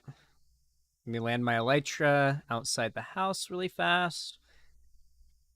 And there we go. All right, let's get this video set up. My nose is itching again. I feel like I need to shave my face. My beard hairs are like scratching my nose, like tickling it.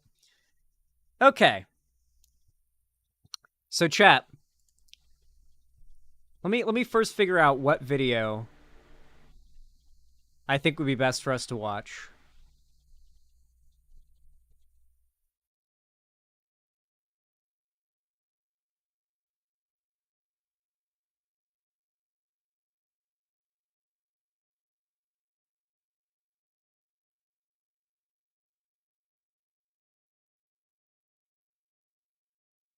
Which one should I cover?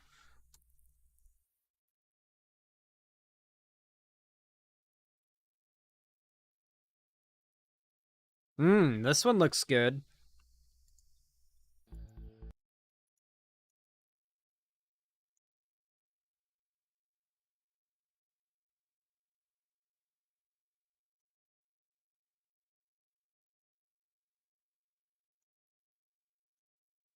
All right.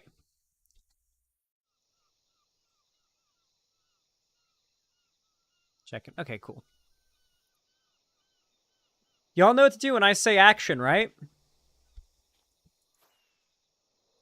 3, 2, 1. Action. Alrighty. So, I have found myself fallen down a little bit of a rabbit hole since my last stream. YouTube had started recommending me these police activity videos, these like body cam footage YouTube channels that were all centered around like covering and sort of like narrating over police body cam footage. Whether it be like a story where the police are arguably in the right in arresting somebody and they go about it like the correct way and the person they're arresting is like the worst ever person, and you're just kind of like, you're low-key rooting for the cops despite not generally liking cops just because that particular person is just so awful, or they did something so heinous. But most of this channel's videos are not like police body cam footage made to make the police look good. This channel's called Audit the Audit.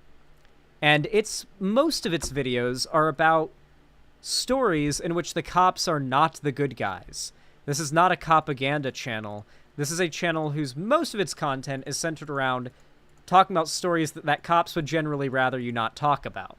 Some of the most horrendous acts of police misconduct like that have ever made the news and have ever like been big in the headlines are covered by this channel. And I've been literally binge watching these videos. They're quite addictive, I must admit. And I figured that it would be nice to check one of them out on stream with you guys, since, I mean, you guys love when I do any, type of ACAB segment, and I haven't done one in a long time, so I feel you guys are pretty much owed it at this point, So let's check this out. This video is called, Police raid the wrong house and refuse to leave. They did a SWAT raid on the wrong house and refused to leave. I've not seen this one yet. This is one I've not seen. The title and thumbnail just grabbed my attention, and I thought we'd watch it together because every one of these videos I've seen is good, and they've all... When I watch these off stream, they're videos that I'm like, God, I wish I was watching this on stream right now. I have so much to say. So I figured, you know what? Let's watch it on stream because I've got a lot to say.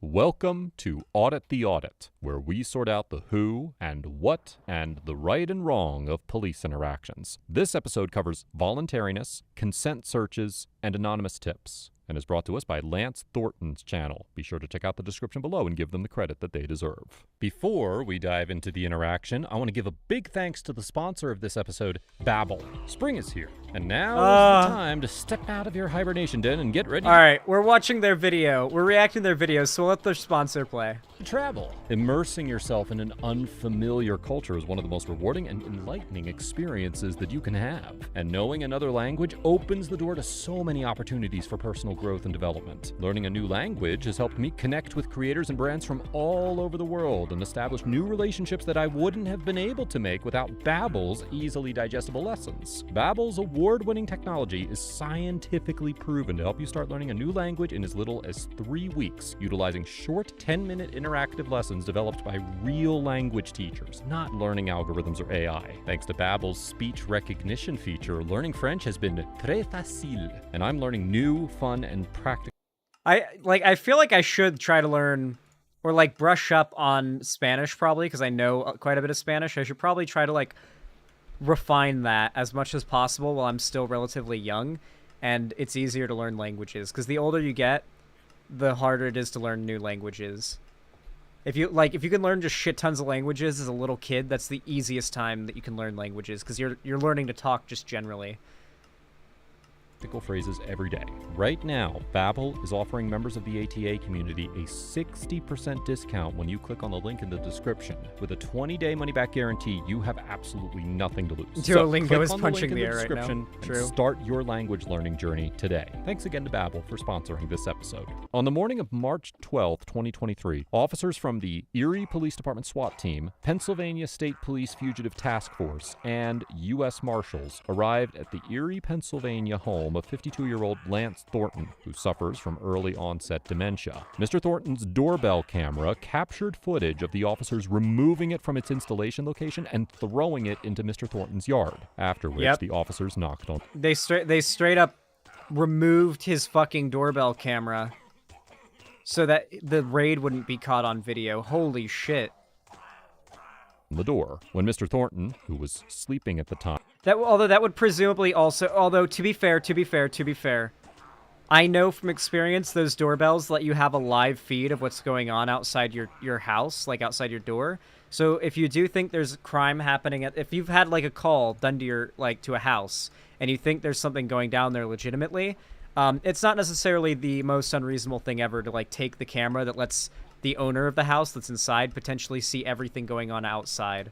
Like it's somewhat reasonable, but the fact that it was the wrong house and no doubt what's going to happen soon means like Time did not get to the door quickly enough. They started to break down the door. Mr. Thornton came to the door before they broke it down completely, and the officers asked him to step outside. After explaining that he suffered from dementia, the thing about America is if like you start hearing smashing up against your door, you don't know if it's like a crazy drug addict who's like trying to get in to like kill you and take everything you own for drug money, or if it's the police like doing a raid, like a no-knock raid or something.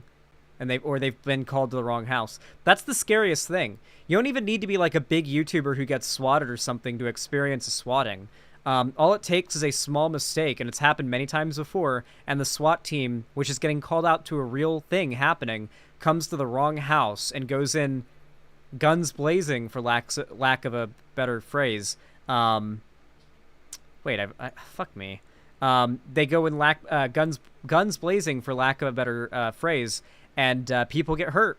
Sometimes people die. And it could happen to you. Like, literally, you could do nothing wrong your entire life, and one morning you might wake up to the police kicking down your door because they came to the wrong house. And if you aren't able to process fast enough what's happening and immediately understand what you need to do to survive that situation, there is a good chance it will be the death of you. And you better not count on the police having any consequences for killing you and making that mistake. Mr. Thornton took out his cell phone and began to film the encounter. We're not here for you. Then I'm being told to put my phone down. I was told I had a right to pull it. That is my rental car. What is going? You absolutely have the right to film the police. You absolutely have the right to film the police, and if they tell you that you don't, they're lying to you, and you should immediately recognize that you're dealing with I know all cops are bad, but you're dealing with a cop that doesn't give a fuck about the rules or the law, who really just wants to get you in handcuffs and in a cell, probably to meet a quota or because he just doesn't like the way you looked at him. Yeah, like it's bad. It's not good. Record the cops. You're not allowed inside. I want to know what's going on. Then you tell me right now. If a cop attacks you to get the phone out of your hand because you're recording them, then you're in the right. No. Keep recording as long as you can, and do not fight them, do not hit them, do not assault them. No, there's nobody in my house. If they attack you, do not defend yourself in any way. All right. If the cop attacks you. To make sure he's not in there. No, I swear to They'll you. kill right you. now. Like, okay, right. if you try to defend yourself against a cop, you're just going to end up dead anyway, and the cop's going to have full legal justification for killing you. It's as simple as that. If you try to defend yourself against a cop, physically, they're just going to kill you successfully. You're not going to win. You're going to die. They're going to kill you. And they're going to be legally in the right.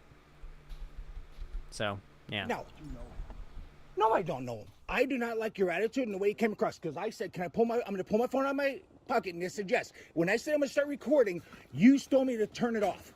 We have our body cams on. We're recording right now too. I'm going to get every one of these because I do not know what's going on here. Listen, this guy's a warrant for attempted homicide, 3 officers. Okay, a tip came in and this guy is staying at your house. Understand? Over the weekend. Who are you guys with?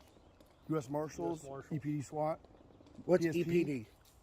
Police. Okay, keep going. And PSP. What's PSP? Pennsylvania State Police. Okay, I'm shaking right now.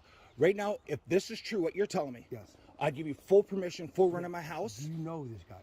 Sir, I already answered that I question, get that. asked and answered. But here's the thing, there's a reason why this tip was called into the marshals. There's a connection between you and this guy. Now, it might not be directly. Okay, do you have a girlfriend? Just hear him out. Just hear him My out. wife is an ER doctor. Who's your wife? Is there another girl, woman that stays here? A girl? No, Nobody else? no, Okay, who? my daughter. Okay, where does she stay at? She lives in Washington, D.C. This is my daughter? We don't know. Okay, again, this is a tip that's called into to the U.S. Marshals and PSP hotline. Okay? I want to know what the Saying story that is this guy behind them going to the staying wrong here house. This week. Go inside, guys. Go inside. Well, we will in a second. We don't have to go more than just 2 guys, but that's why we're here is to show force we are. Who's fixing my door? Because you broke it the way you kicked it. It's not broken. No, I saw the inside. It's not broken. Yes, whoever was They kicking that kicked door, it down. When I was coming downstairs peacefully, you had to hear my feet coming. Someone's paying for this, so go ahead, do your thing. That's fine. Do your job, because you have me so scared right now and so mad. I appreciate that. Do you guys have a warrant, by the way? Homicide warrant, homicide warrant, yes. No. Do you have a warrant from a house? I'm just asking so I know. No, you don't have a search warrant for your house. You do not. They don't have a warrant. I'm giving you consent, but I can withdraw it at any time, right? You don't have a search warrant for your Because I'm scared right now. We are not He should not do that. He should not have done that. He should not have done that. He should not have done that. I'm gonna be real. What he probably should have done immediately was say, you do not have consent to search my house, and am I under arrest? Am I free to leave? And if they say no, you are under arrest, then immediately lawyer up. Now that he's given them consent to search his house, he's gonna have a lot harder time trying to seek justice against these fucked up cops. Because he's now on video giving them consent to search his house. And even if there isn't anything there for them to find, it doesn't matter. They're in the wrong for what they did. And now they've got like evidence that he's made of him giving them permission, which like voids the need for a warrant. Like he had them when they said they didn't have a warrant, I'm pretty sure, right? Like that's not legal. I don't think, well, no, because it's on a tip, right? They claim they had a tip called in, and the cops are allowed to just show up and search a place if it's on a tip. So that's why they don't have a warrant. Okay, never mind. I wonder what their justification is for... I wonder if the tip... I've got so many questions and theories. Conduit power. Huh. Yep. Kindness build a conduit? The officers inform Mr. Thornton that although they do not have a search warrant for his home, they can enter because they have his consent, which the officers believe to be valid, despite the fact that Mr. Thornton informed him that he has dementia. In the 1981 case of Stegall versus United States, the Supreme Court determined that the warrantless entry into a home to arrest a non-resident violated the Fourth Amendment, despite the fact that the officers had an arrest warrant, because, quote, absent exigent circumstances or consent, an entry into a private dwelling to conduct a search or effect an arrest is unreasonable without a warrant. Now, while the court noted that the arrest warrant would permit the officers to enter the suspect's own residence, it determined that it did not authorize the officers to enter someone else's home in order to arrest the suspect when the homeowner did not consent. Because they just thought that this residence and the people living in it had a connection to their suspect, not that this was the suspect's home. So they didn't have... They had no legal authority to conduct this raid at all. Were not in hot even with pursuit permission of the suspect, and no other. So much so that even with permission, even if they found something there, it wouldn't be admissible in court. Exigent circumstances existed. Therefore, because the officers did not have a warrant to enter Mr. Thornton's residence and no exigent circumstances appeared to exist, the officers could not enter Mr. Thornton's home without his consent. As the Supreme Court explained in the 2006 case of Georgia versus Randolph, one exception to the rule prohibiting the warrantless entry of a person's house, quote, recognizes the validity of searches with the voluntary consent of an individual possessing authority. The Supreme Court held in the 1973 case of Schneckloth versus Bustamante that, quote, it is only by analyzing all the circumstances of an individual consent that it can be ascertained whether in fact it was voluntary or coerced, and that, quote, examining all the surrounding circumstances to determine if in fact the consent to search was coerced, account must be taken of subtly coercive police questions, as well as the possibly vulnerable subjective state of the person who consents. However, it is important to note that when analyzing whether a consent to search was given voluntarily, courts focus primarily on the officer's understanding of the situation, rather than whether or not the individual actually consented. For instance, in the 2005 case of U.S. versus Guerrero, so it's whether or not the cop... Circuit... So they judge it based on whether or not the cop could reasonably assume that they had consent to search the property. Did you imagine any other, could you imagine any other standard for consent being what the person who did the thing that needs to be consented to thought? Like whether or not they could reasonably assume they had that's fucking crazy, dude. Court of Appeals noted that, quote, "The focus is not whether Guerrero subjectively consented, but That would rather work whether nowhere a else. reasonable officer would believe consent was given." In the 2020 case of U.S. versus Quesada Laura, the 10th Circuit Court of Appeals noted that, quote, "Our cases have never required perfect mental ability to find a consent to search was voluntary, and ultimately determined that a consent to search was valid despite an individual's dementia because, quote, the extent of his impairment at the time of his consent to search was not severe, and the agents involved in obtaining how do the you know consent it's testified dementia? that, quote, no aspect of the dysfunction was apparent to them. So based on this precedent, it Okay. seems most So, because the cops could not tell he had dementia, their own words, that means that him having dementia is of no legal bearing to what the cops did, according to the law. That's crazy, dude.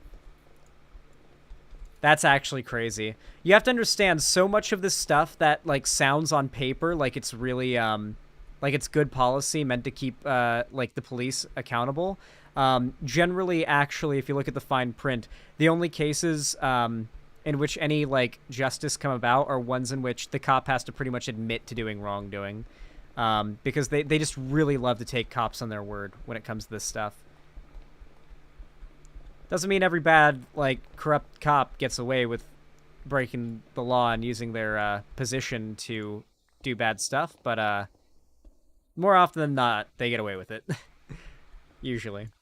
This means the police had this exact same scenario before and they wrote the law to dance around at Xander Hall. Oh yeah, no, this has been a long-term issue. Like, false... Like the police going to the wrong house to do a, like, out of nowhere, no warrant raid is a long-standing thing. Like, that is not uncommon at all.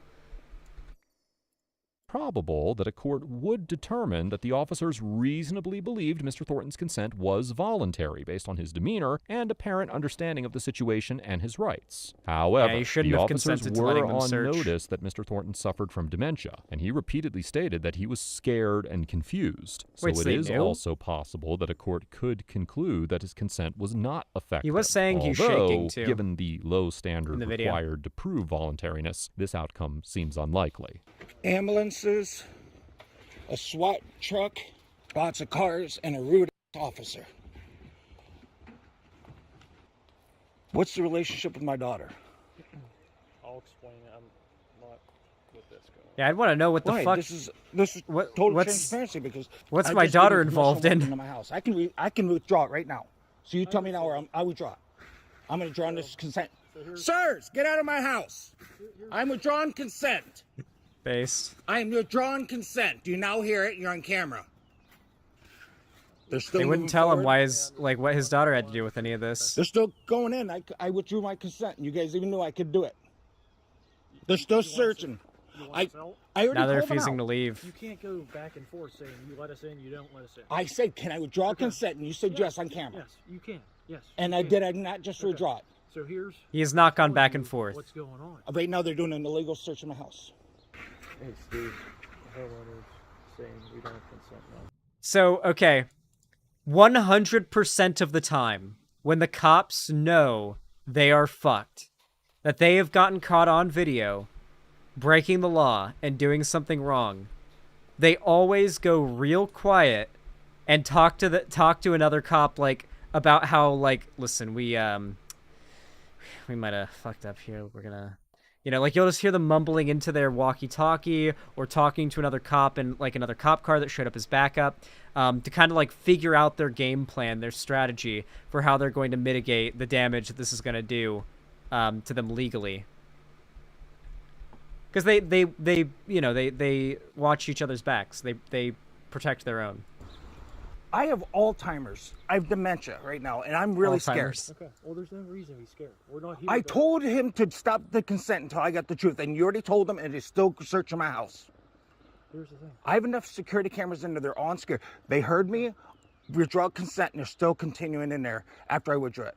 Mr. Thornton argues that the officers are searching his home illegally because they continued to search after he withdrew his consent. The Supreme Can Court he has withdraw not consent? expressly established that an individual may withdraw consent to search that they have voluntarily given. However, You should have in never the given it 1980 in the case first of place. Walter versus the United States, the court explained that, quote, when an official search is properly authorized, whether by consent or by the issuance of a valid warrant, the scope of the search is limited by the terms of its authorization. And in the 1991 case of Florida versus Gimeno, it stated that, quote, a suspect may, of course, delimit as he chooses the scope of the search to which he consents. Based in part on this precedent, the Third Circuit Court of Appeals, which has jurisdiction over Pennsylvania, held in the 2018 case of United States versus Williams that the subject of a consensual search may terminate the search by withdrawing their consent, noting that, quote, our sister circuits that have considered whether individuals may withdraw consent to search have unanimously answered in the affirmative, and citing decisions from the 6th, 7th, 8th, and 9th circuits recognizing the right to withdraw consent. The Third Circuit also clarified that once an individual The crazy thing when it comes to laws like this is how much ambiguity there is and how much, like, this has to be argued. Like, this is most of what lawyers probably do.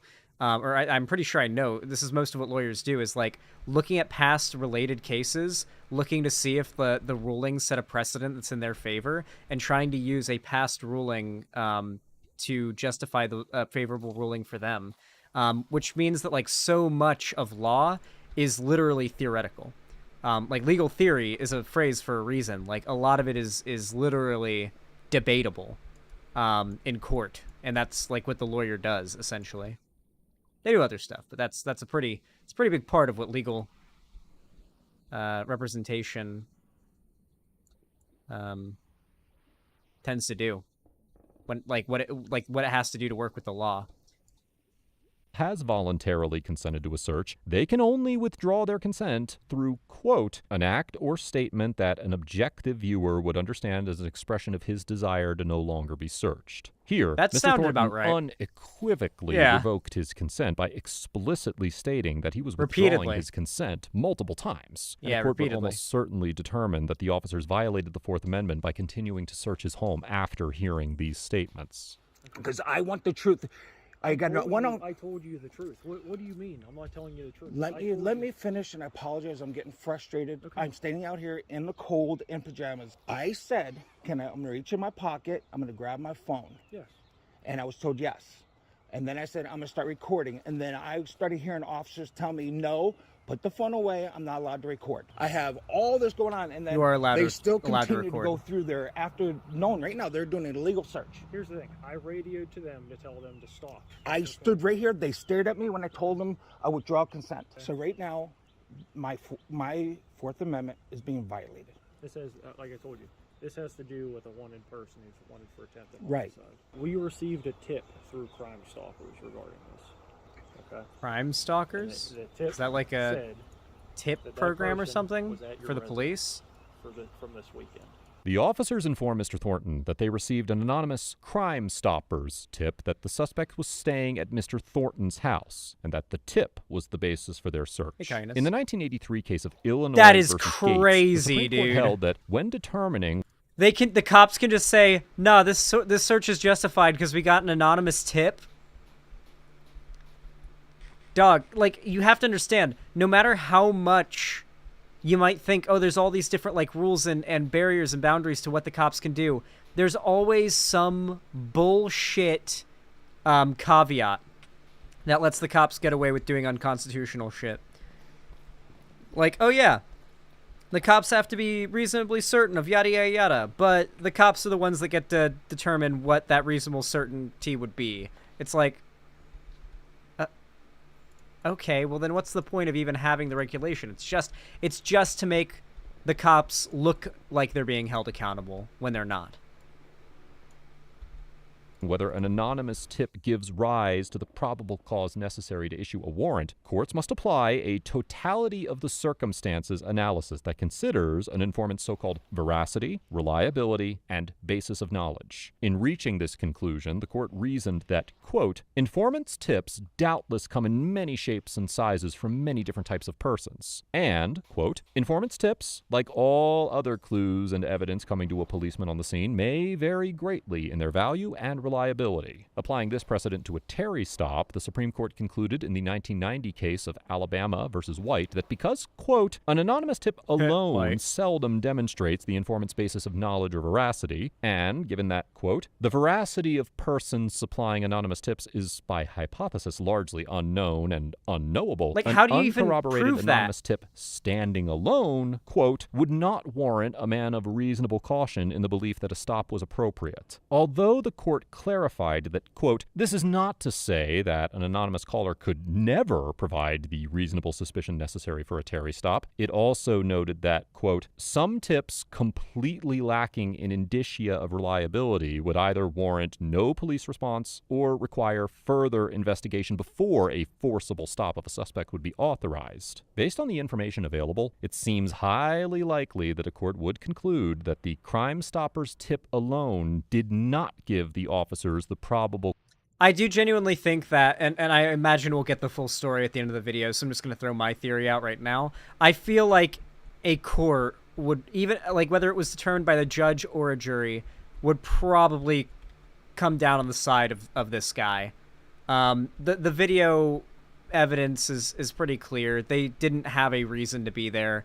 They were very, like, weird and obtuse with the guy's questions even after finding out they had no business being there, and he was literally asking, like, what does this have to do with my family, what does this have to do with my daughter and my home, this is relevant to me, I've just, you know, had a SWAT team raid at my house.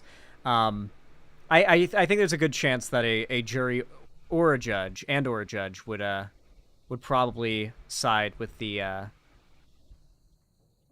family here, honestly.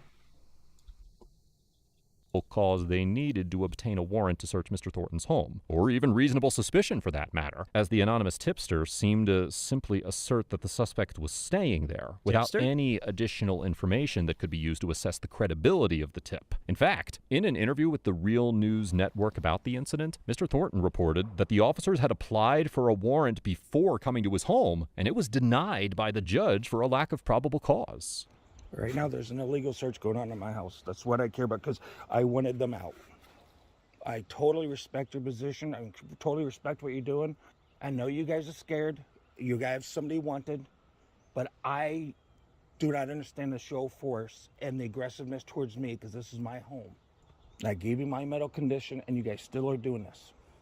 See, and they're upstairs now. You said they're on their way out. After completing their search of Mr. Thornton's home and not finding the suspect, the officers eventually left. According to a GoFundMe campaign started by Mr. Thornton's daughter, as a result of the officers' actions, I want to hear the Mr. story Thornton's behind the front door daughter. What's could the daughter not be involved securely with? shut or locked, and his doorbell camera was broken. The GoFundMe also Of course his reports camera that was the carpet broken. in 2-bedroom. They like, yeah, we've already seen, they destroyed his property. They kicked down his door, obviously, and they also yeeted that Ring doorbell. And those things aren't, like, insanely expensive, but they're also not cheap. Like, it's not the kind of thing that it's like, dude, my Ring doorbell. What are you gonna do about that? Like, they fucked up the door. It couldn't lock. And, like, I don't know about you guys, but I literally never leave my door unlocked. I could not sleep in a house that doesn't have locking front door. Like, I don't know, maybe that's just me, but, like, holy shit, they literally made his house unsecure and unsafe and destroyed his shit in a raid at the wrong place where the suspect they were looking for wasn't at, where they were repeatedly asked, you know, like given, had consent to search withdrawn. Yeah, pretty crazy. was ruined by a dark substance that looked like paint or tar that seemed to have been tracked in on one of the officer's shoes. Following the interaction, Mr. Thornton filed a request for the body camera footage and other material related to the interaction, but his request was denied after a lengthy exchange with the Pennsylvania State Police, who directed Mr. Thornton to file his request with the U.S. Marshals Services, as they were the lead authority on the scene at the time. They're trying to As just of get the him to writing give of this up. episode, Mr. Thornton has not received any body camera footage related to this incident. Mr. Thornton also suffered a stroke shortly after this encounter, which he believes to be a direct result of this interaction. Overall, the officers get an F for destroying Mr. Thornton's personal property, failing to properly account for Mr. Thornton's dementia diagnosis, and violating the Fourth Amendment by continuing to search Mr. Thornton's home after he withdrew the consent that was the sole basis of their authority to enter his home. When reviewing this encounter, it is important to keep in mind that because the officers had been denied a warrant, they were engaged in what should have been a so-called consensual encounter with Mr. Thornton. And while the Supreme Court has held that officers may approach the door of a home and knock, just as any private citizen might do, the scope of this invitation clearly does not include destroying the homeowner's doorbell camera to avoid being filmed, or breaking in their door if they do not respond quickly enough. Additionally, although I cannot they say didn't for have the right certain to whether the enter without officers his were permission at all. knowingly attempting to take advantage of Mr. Thornton's mental state, at best, they ignored it, along with his repeated assertions that he was confused and afraid, and continued in their relentless pursuit of a suspect who was not inside Mr. Thornton's home or even known to him. Now, while I understand that the officers were hoping to find a dangerous criminal, their uncompromising focus on capturing the fugitive caused them to terrify a citizen with dementia and infringe upon his constitutional rights, which is particularly egregious given the fact that Mr. Thornton did not even know the man they were looking for, and was certainly not harboring him in his home. This interaction demonstrates how officers can trample on the rights of innocent citizens when they are more concerned with results rather than abiding by the limitations the Constitution whether or not the places suspect on was their there authority. if he doesn't know who the suspect is and what their relation is to his family. I cannot rightfully assign a grade to a man with dementia who was simply the victim of police overreach. While the courts may not recognize that Mr. Thornton's dementia rendered his consent involuntary, I am certain that his condition made this interaction incredibly challenging to navigate, and, as he repeatedly informed the officers, confusing and frightening. That being said, there were many things that Mr. Thornton did right in this encounter, despite his diagnosis, and I want to commend him for his attempts to defend his Fourth Amendment rights, however fruitless they ultimately proved, as well as his choice to film the interaction and share it with the public on YouTube. I would also like to take this opportunity to always encourage film the him cops. to continue Post that to shit on Twitter and advocate for YouTube. his constitutional rights by filing complaints and pursuing a lawsuit against the officers and agencies involved in this encounter. Let us know if there is an interaction or legal topic that you would like us to discuss in the comments below. Thank you for watching, and don't forget to check out my second channel for even more police interaction content. Oh, damn. A second channel. Hot damn. Yes, this channel's called Audit the Audit, and it's really good. I like this channel a lot. I know my health's fucked. Look how many totems I have. It's fine. I'm a 2B2T player. I know how it is. I'm not going to die to PvE shit. Anyway, what was I saying?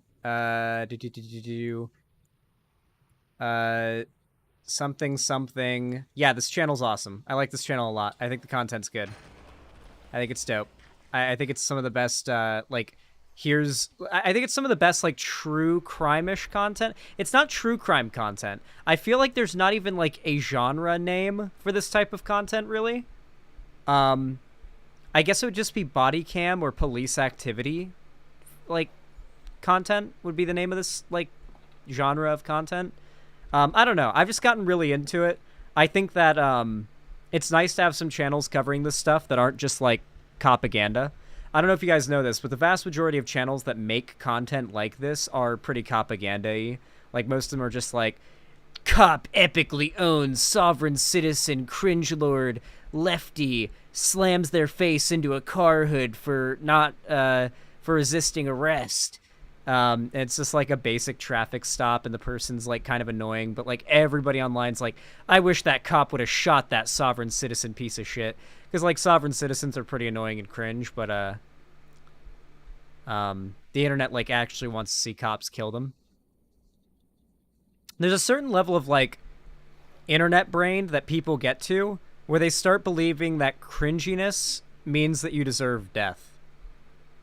I really don't know how else to put it, but it's like an actual phenomenon I've seen online where, like, the more internet brain people get, the more they believe that being cringe is like a genuine moral shortcoming. And I've seen people unironically wish for the death of people for no other reason than that person is cringe.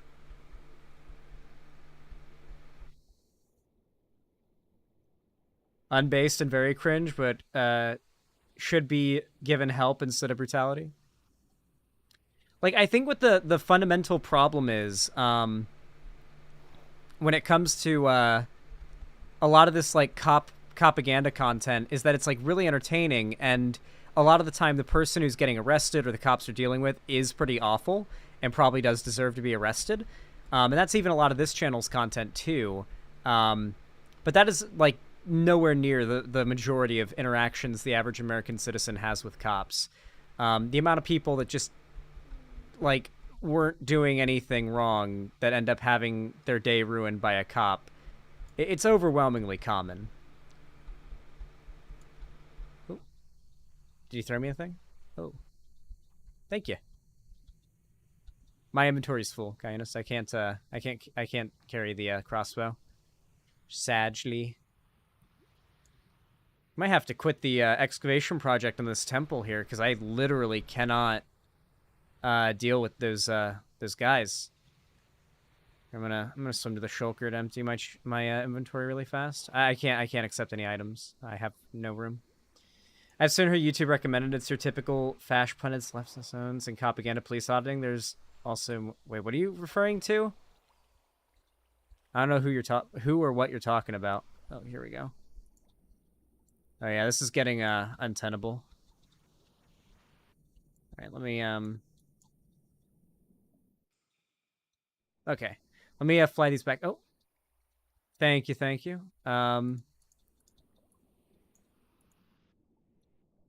So, like,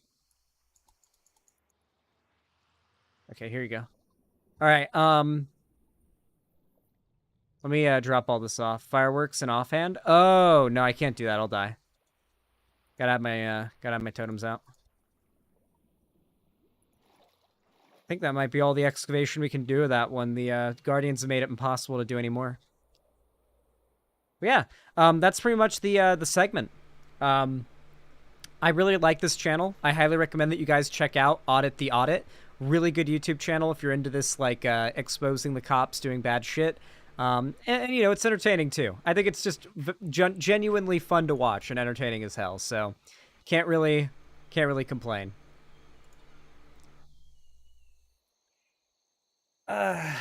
Okay. God, my back. God, I need to get my back fixed. It's been too long. I've been in chronic pain.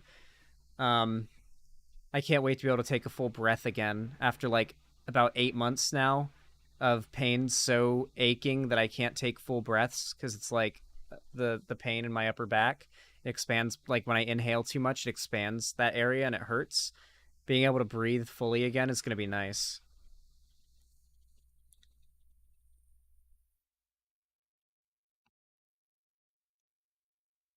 That is not good. Yeah, I've been dealing with some pretty bad chronic pain all up in here on my back.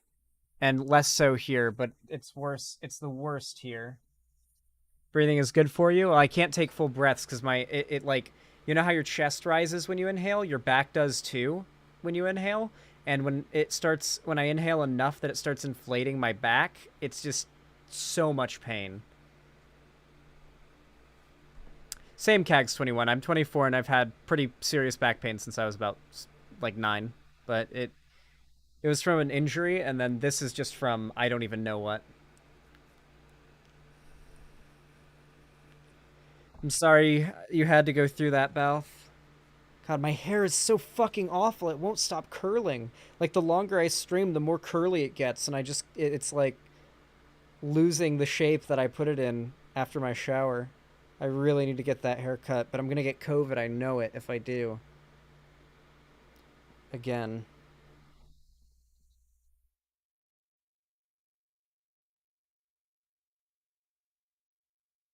No, Cleaver, that's what I can't do. Cleaver 120, what I'm trying to explain to you is I literally can't. Like, if I inhale too deeply, it starts to stretch my back, and immediately it hurts too much and I have to exhale. I can only take, like, for the last, like, 8 months, I've only been able to take, like, 70% breaths.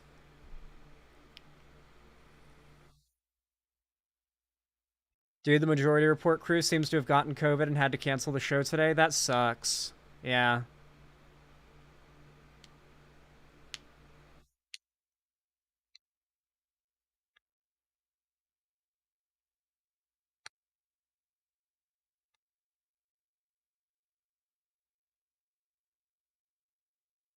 The crossbow fireworks combo AoE kills guardians in 2 shots, but if you don't want to use them, hand them back. Oh, yeah.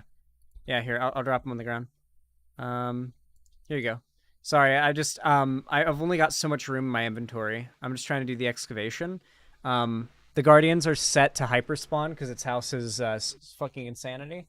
So I don't think we'll be able to mine that one out anymore unless you're, like, willing to actively kill every guardian that's trying to kill me, because, like, I die in seconds. I pop a totem in seconds if I go in there. I gotta get the next segment started, though. Alrighty. The Sayer of the Law, thank you for the $5 donation. I really appreciate it. Thank you. Said, hey, Zan, did you see that video EDP's victim made? There was so much scum in her comments victim blaming her and defending EDP, it made me sick. Yeah, EDP still has a pretty sizable fan base. Remember, guys, the, like, rise of, like, alt-right acceptance online being at a peak right now also means that pedophile acceptance is at a peak right now online.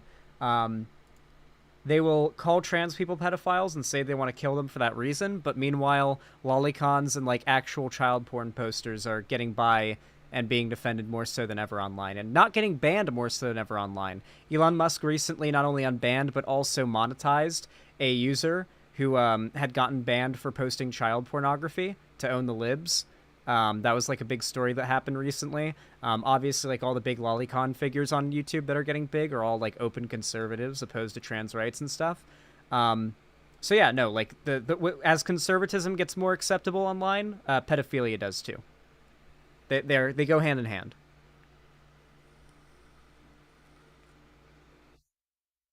They'll still call you a pedophile for being trans, though, and say you should die for it.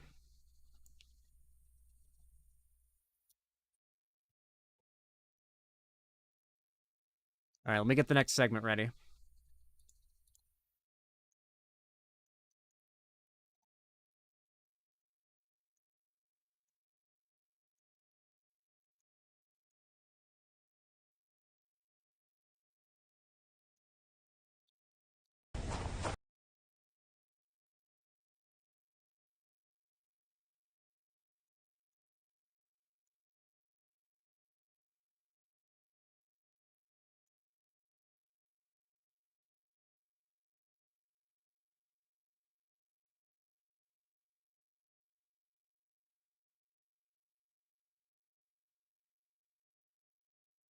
All right.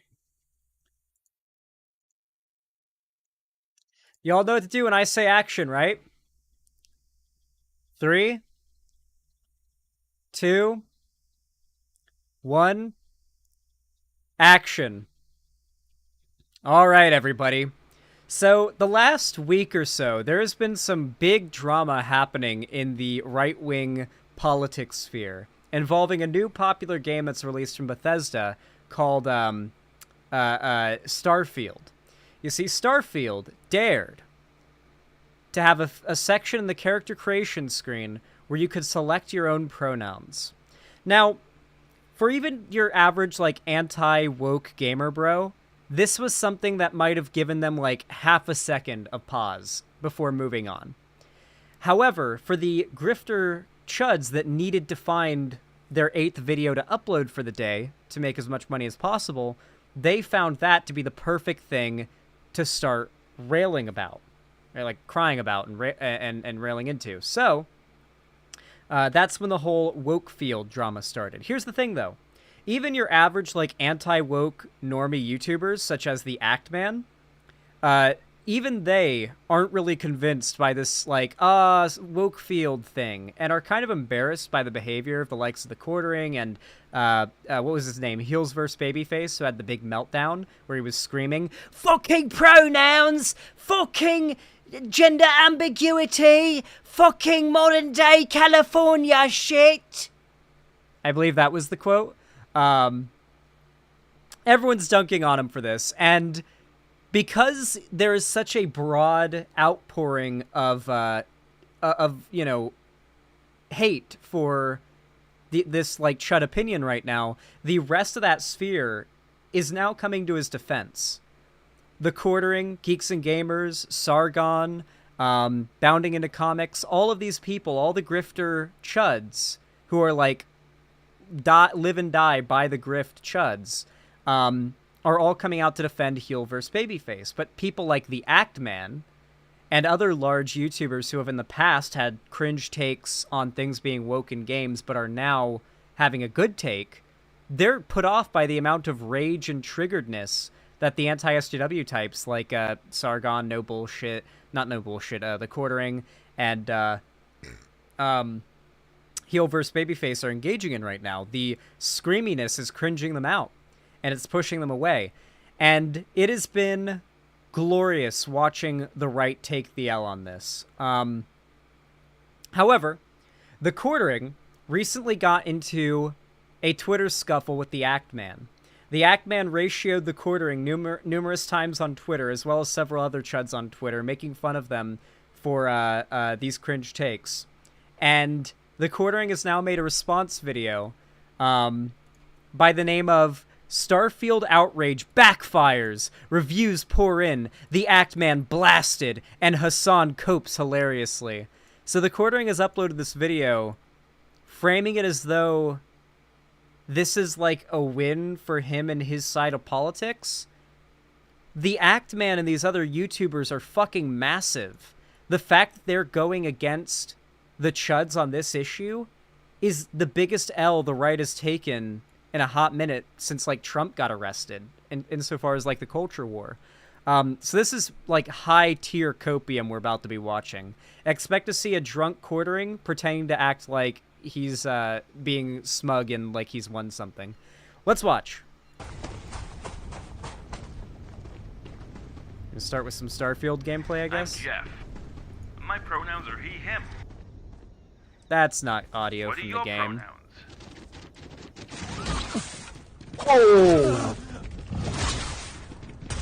What's going on, everyone? Jeremy here from the Quartering, and just giving a brief update on all the insanity going on around Starfield. Look, the reviews are out. They're overwhelmingly positive, and as somebody who has consumed many woke or hours go of broke. gameplay online, listened to many people's opinions that I trust, it's still a game that I'm strongly considering playing once I get through my backlog, which is only about 15 games deep that I've purchased and never opened. That said, you know, Bethesda, the Fallout series, they make really popular games. That's undeniable. How's he gonna do the go woke, go broke around, thing here? The wokeness, the requirements of pronouns has continued to ratchet up, mostly because of The requirements of content pronouns. commentators like myself who feel the politicization, making video games political, You dumb fuck. is kind of what we talk about. So you have people on the left, like Hassan Piker or maybe the Act Man, pretending like it's no big deal whatsoever. And then you have people, Dude, this is the most alienating shit for the right that they could have ever pulled, dude. This is such a dub for the left. Like, the Quartering calling the Act Man a leftist for not melting down over pronouns is like one of the worst ways he could have possibly worded this. This is such an L for the right as far as like the culture war is concerned, dude. That is fucking crazy. This video only has 10k likes with 360,000 views, by the way. There's a very good chance this video has been dislike ratioed. who oppose that ideology, maybe in the center or on the right, who are saying, "Oh, it's a slippery slope. This is exactly what they're It's a doing." slippery Obviously, the slope. truth is somewhere in the middle. But I have a hilarious update about the pronouns in general. That is definitely going to make you laugh. If you enjoy my coverage, by the way, please do An hit that update on the subscribe button down pronouns. below. I do 4 to 5 videos a day. covering not just video games, but also tech and news issues. And I'd love to earn your subscription and or follow. You know, articles like this is what inflame everything. Idiots are freaking out over Starfield's pronouns. Okay, so what the quartering's going to do here, I'm guessing, is say that because media or like outlets are covering their meltdowns, that this is somehow them winning, I guess. This will be interesting. Idiots are freaking out over Starfield's pronouns. We SJWs are a menace. We demand that video games bend to our whims and refuse to play anything that doesn't adhere to ideologies. If anyone resists, we kick and scream like babies until we get our way. We are unrelenting and overall just incredibly unreasonable, even childish. So thank God for our opposition. A bunch of people crying over Starfield's character creator screen. This is hyperbole. This is to pretend that there wasn't a massive boycott and counter boycott. What's a counter boycott? Dude, oh my god. They're literally doing... Okay, so the funniest shit about all of this has to be the blatant hypocrisy that even Actman called out, and that they're literally doing what the cringe lords on the left did with Hogwarts Legacy, where they were demanding that you boycott it. They were saying this is... Like, they literally went further than people with Hogwarts Legacy. People with Hogwarts Legacy argued you shouldn't support the game because the creator, the person behind it, is a bigot and it's going to fund bigoted causes. And most people even understood that argument. They're literally arguing right now, you have to boycott this game. You should boycott this game because pronouns. Like...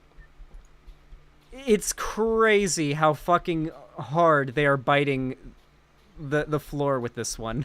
I don't know how else to word it. For a game like Hogwarts Legacy just a few months ago. Yeah, you're doing the same thing now, bro. With mainstream video games, when people are more sensitive now than ever to immersion-breaking modern-day politics in their video games. Look, I have said before, and I will say again, immersion-breaking modern-day politics to me is playing the game. Especially if you just acknowledge that, hey, this is something cringe. My internet go out? Are we back? We're back? Okay, it seems like I'm back. Yeah, my whole internet just dropped out for a second.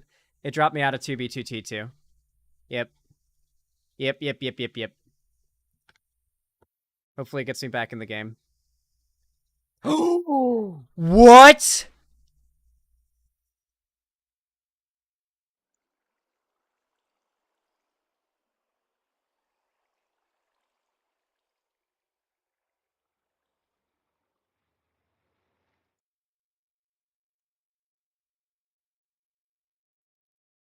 At least I'm still here, but holy shit, dude. Kindness, can you save my stuff? I lost internet and the game just killed me for it. Holy shit, that's a bug that exists? You just straight up die because your internet died? Holy shit! Dude, that is a serious bug on the server, dude. That is a serious bug. Okay, well, I'm glad I recorded it. That's gotta get reported. You never logged out of the game? What? But you guys saw my internet fully went out. Like, it was gone. I was out of the game. I wasn't on the server. I had to relog back into the game. Holy shit. The game never registered me as logged out. It kept my character there, logged into the game to die. That's literally my nightmare. No, I wasn't, Communist. I literally wasn't. Everybody saw. That's crazy. That's my nightmare of logging out in games and my character still magically being there, capable of being killed when I've logged out. That's literally my nightmare. Like, I literally have nightmares about that. I'm not even joking. Holy fuck. I can send you the record. I mean, on your screen, I might have been still in the game. That's a bug. I literally showed... You guys saw my game. Well, actually, no, I have to show you the recording because the stream went out. You guys couldn't see it. You guys literally couldn't see it because my stream went out. Okay, let me get my items. Hopefully I can get them before the things kill me. Holy shit. That was vile, dude. I'm gonna die. I'm gonna die. Oh god, oh god, oh god. My totem popped. Okay, at least I got the totem. I got my shulkers. I got some stuff. Oh no. Oh no, I can't get up there. Shit. God, I'm so slow. I don't have my depth strider anymore. Holy fuck. That was... Oh my god, you die if your internet goes out on 2B. Wait, Kindness didn't get any... Kindness didn't get my armor? That was my only netherite. Kindness didn't... Oh. That's it. I gotta get off the server. Sorry, Kindness. That's 2B for the day. You didn't get my stuff. I guess it got deleted? Holy shit. Well, that was my only netherite, so I gotta grind off stream and make new netherite gear and stuff. Because I'd only had the one kit. I wouldn't have died there if it weren't for the game breaking. That was literally a bug, but yeah. I like the 2B2T gameplay. Well, that sucks. Yeah, that was literally not my fault. There was nothing I could do to prevent that other than not play on the server today. It's just as simple as that. There was nothing I could have done to prevent that other than just not play on the server today. And not have been online when that internet outage happened. There's just nothing I could have done. I was just on the server, wrong place, wrong time, wrong internet. Suffering for that bad internet. And dumb and political, but hilariously,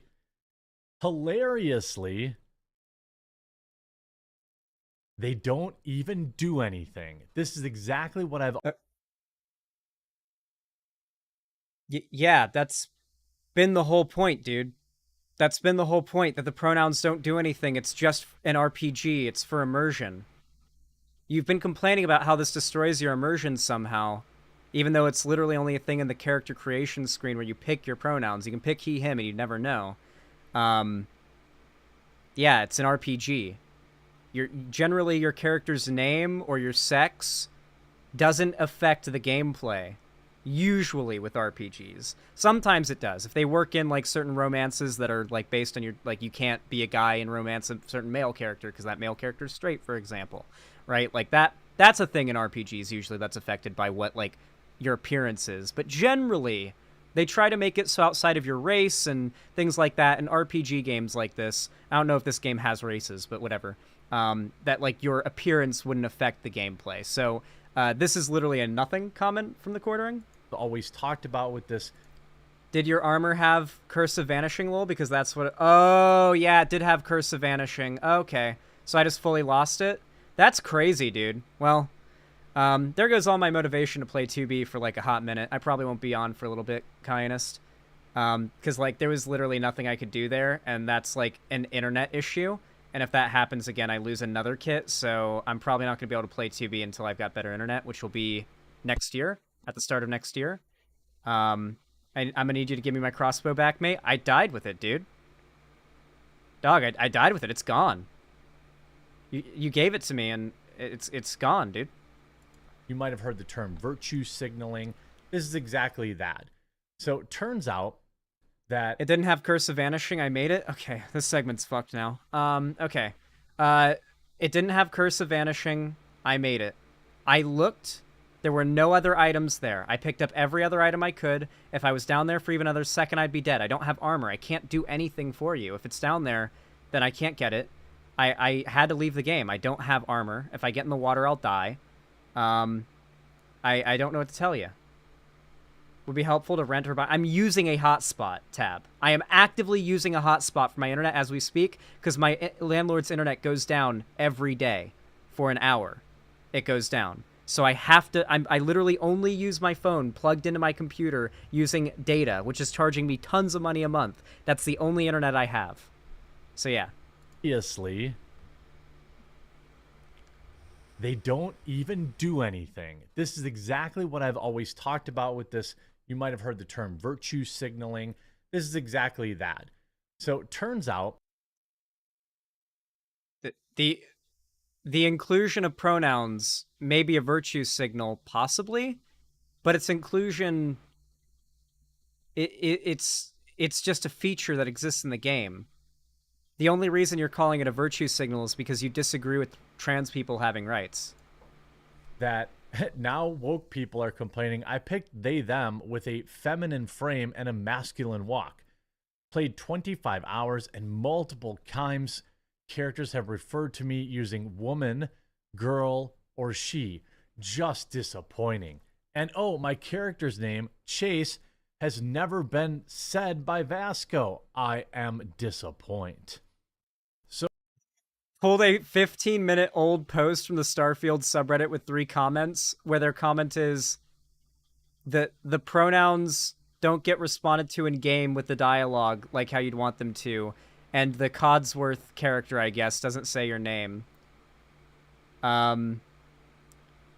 Like, okay, is this like an epic own on the game? This feels so desperate, because all he has here is like coping and saying that people are mad about their meltdowns over, like, they're just getting made fun of online. They're trying to claim people are mad. Do we get the, is this the Hassan clip?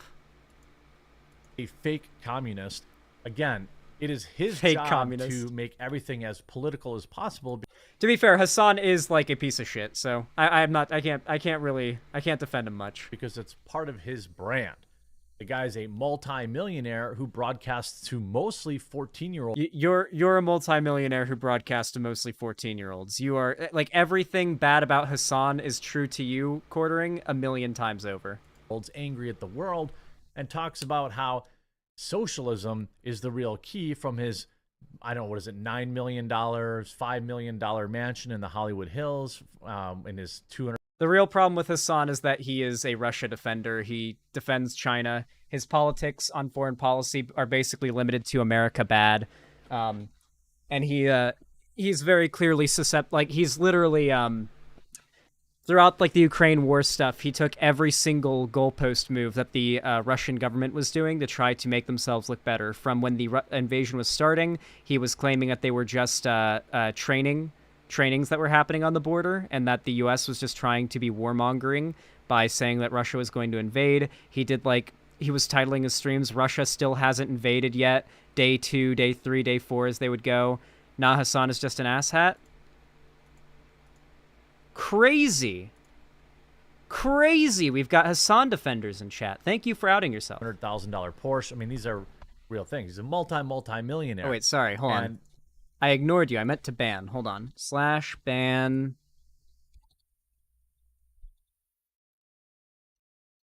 Victoria. Permanent. Tanky.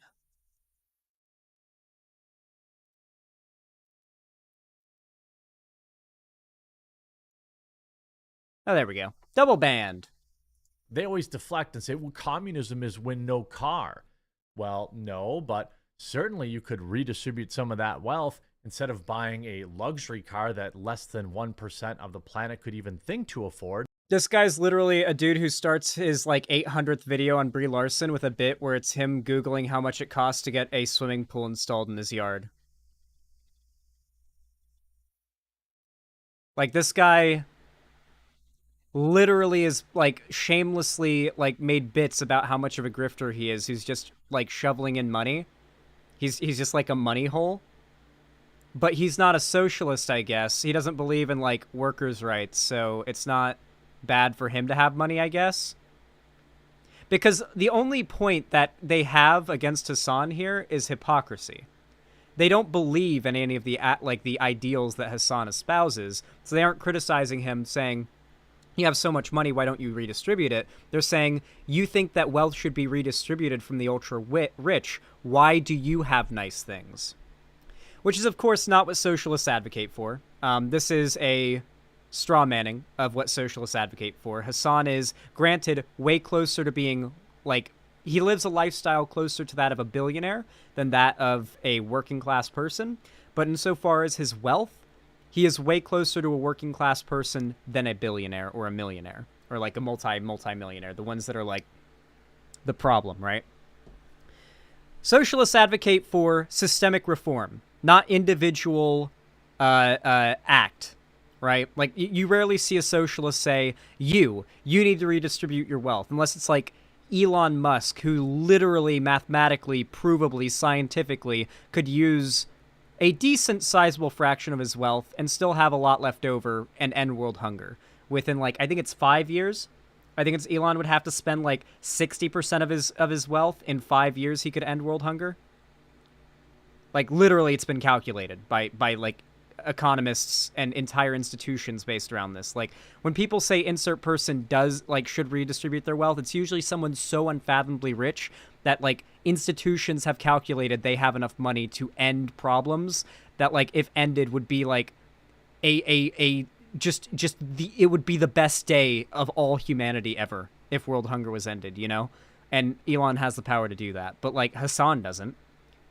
Like, if Hassan redistributed his wealth, he could probably afford to buy a Happy Meal for every viewer in his chat. I don't know. Like, probably more than that. Like, he gets, like, what, 40,000 viewers watching him live. He probably has, like, post-house purchase, post-taxes. I would guess Hassan would probably have, like, 6.5 million to 8 million in the bank. Just kind of guesstimating based on numbers that I know. Probably closer to 8 million. So yeah, you distribute that among his fan base just generally, and that's not going to be buying them much. That's not even a month's rent for most of his fans. Also, as much as Hassan's fan base does tend to be on the younger side, I'm gonna be real, like, Hassan's fan base is definitely older than the Quartering's fan base. Chat's mad at you for banning? Okay, we'll just ban some more people then. You guys forget, I will give up success and viewers in a heartbeat if it means yeeting shitheads out of my community. Oh, Bennett for the potato too? Yeet. Dang. Alrighty. Or a multi-million-dollar mansion in the Hollywood Hills, as opposed to living more modestly like a communist actually would, but that's neither here nor there. So he read the logs, Zan. Holy shit. I don't know. I can't bring up logs. Guys, I've never once known how to do logs on my site. It's not a thing that I do. You guys would have to show me a screenshot or something. What I saw the person say is, nah, Hassan is just dumb. That is the excuse that every single Hassan defender I have purged from my community has made. It is the insta-purge phrase, okay? I talk about Hassan doing apologia for war crimes, and you guys make excuses for it. It's the ban. There's too much Hassan dick riding in this space.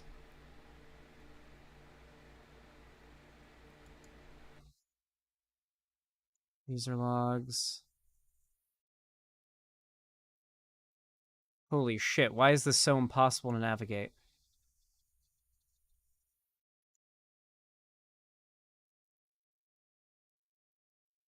Dog, I have to scroll through every user of alphabet. No, I'm not doing this. No.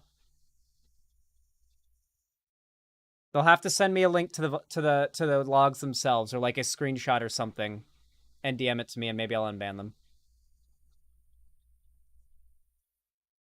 Well, this segment's scrapped.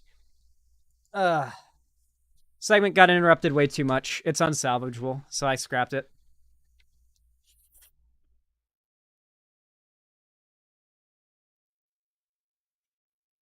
That's the downside of live format content, is sometimes if the segment gets just interrupted too much, it's completely fucked and I have to scrap it.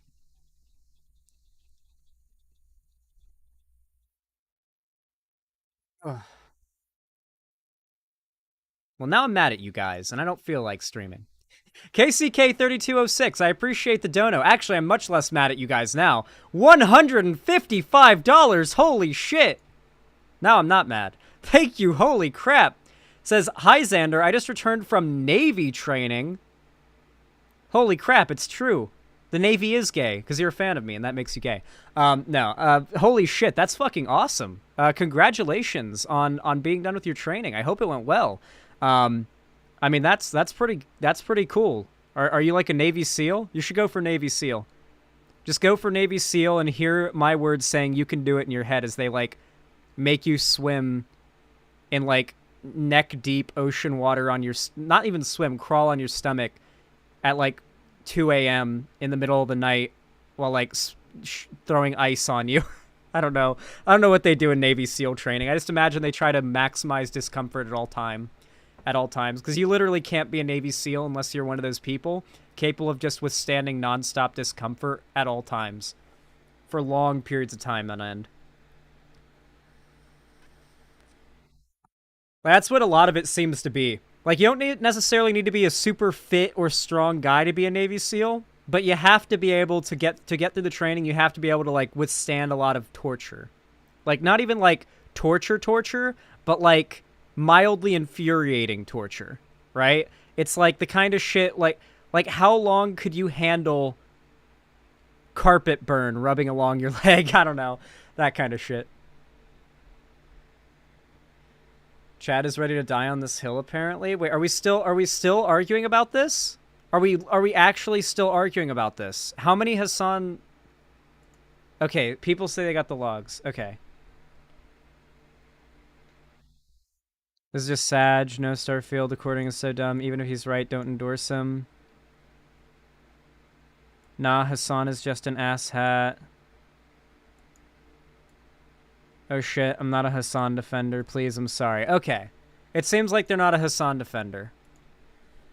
We will unyeet them. Oh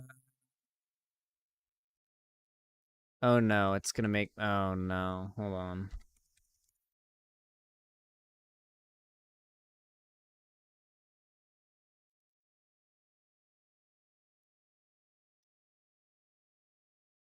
There we go.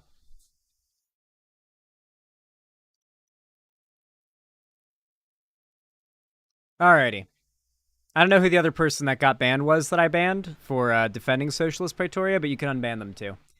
Slashy, thank you for the $5 donation. Thank you. Sent a link and said, look at this and consider this for a segment. Oh, guys, I do not like when you guys send me segments when I don't ask for them. I mean, I'll check and maybe it's good and I'll No, this is gonna be cringe.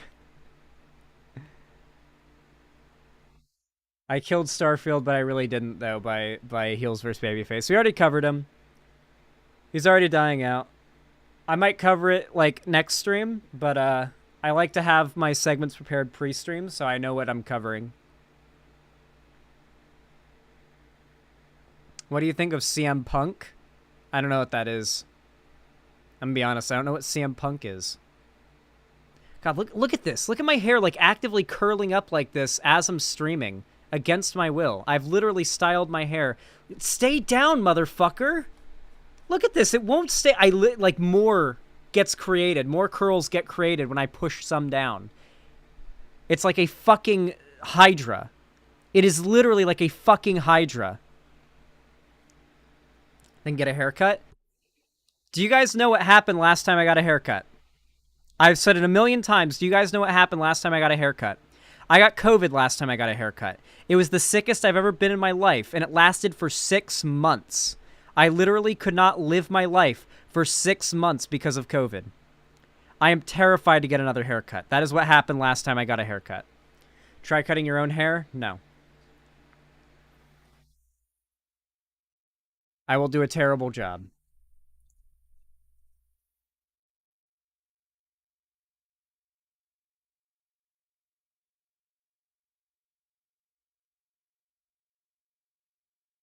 CM Punk got fired from a wrestling org recently over an altercation backstage. There's been some memeing among fans.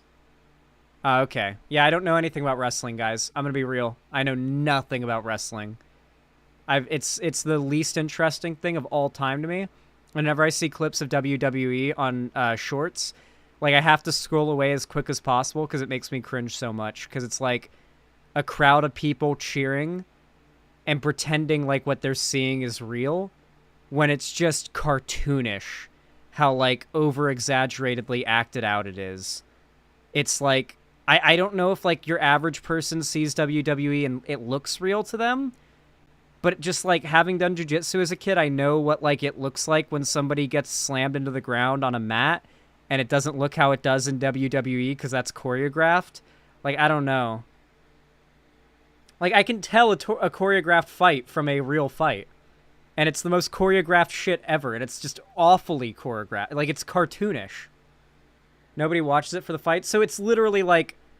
It's literally meant to be, like, live-action play drama type shit. But for macho bros and kids.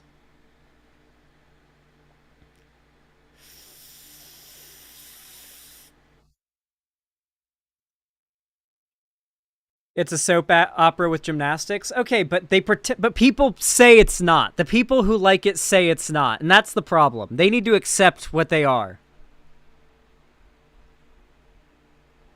People died in the ring from that shit? No. Okay, there is a difference between someone died in the ring because they were doing, like, a jump off of a ladder 10 feet onto another guy thing, and it fucked up and someone died, and it's a planned out thing, and there's a story, and, like, yeah. Rey Mysterio killed a man in the ring, actual facts.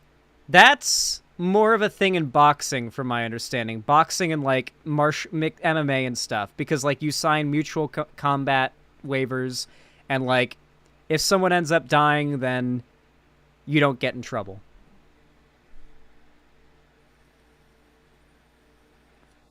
So, okay, you guys are telling me you're there because someone might die.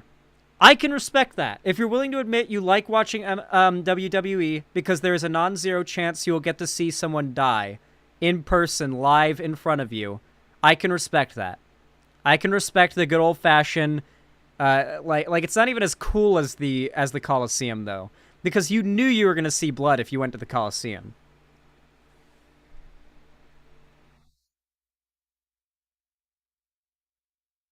No, but recognize the danger in the art. Don't call it fake. Shut the fuck up. I'm sorry. I can't.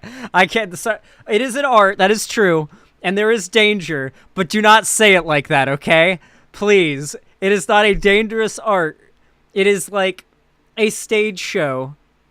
And it's very cheesy, and sometimes there are people who die because of misplanning and things going wrong. Okay? The only time anybody gets hurt in WWE is when things go wrong. Not even the punches or the takedowns are supposed to be painful or cause any damage.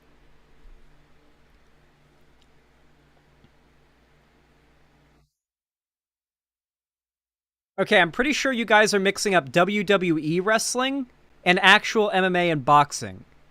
MMA and boxing is real. I can put on a video right now of someone dying in the ring in boxing right now, and it's because somebody, like, one guy jabbed the other guy in the side of the head and, like, not like went for a hard blow, and it was a killing blow.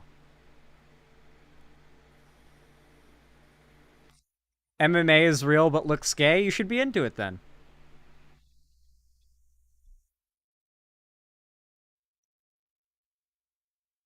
Is WWE like NASCAR to you? Yeah. Yeah, it's a bit like NASCAR to me. I'm going to be real. I grew up in the South. I've seen the worst of WWE and NASCAR fans as, like, the bog standard of what they are. You'll never be able to separate those things from what I've grown up around for me. Like that one South Park episode about NASCAR where it's like, I'm not poor and stupid enough to be a NASCAR driver. That holds true in Florida.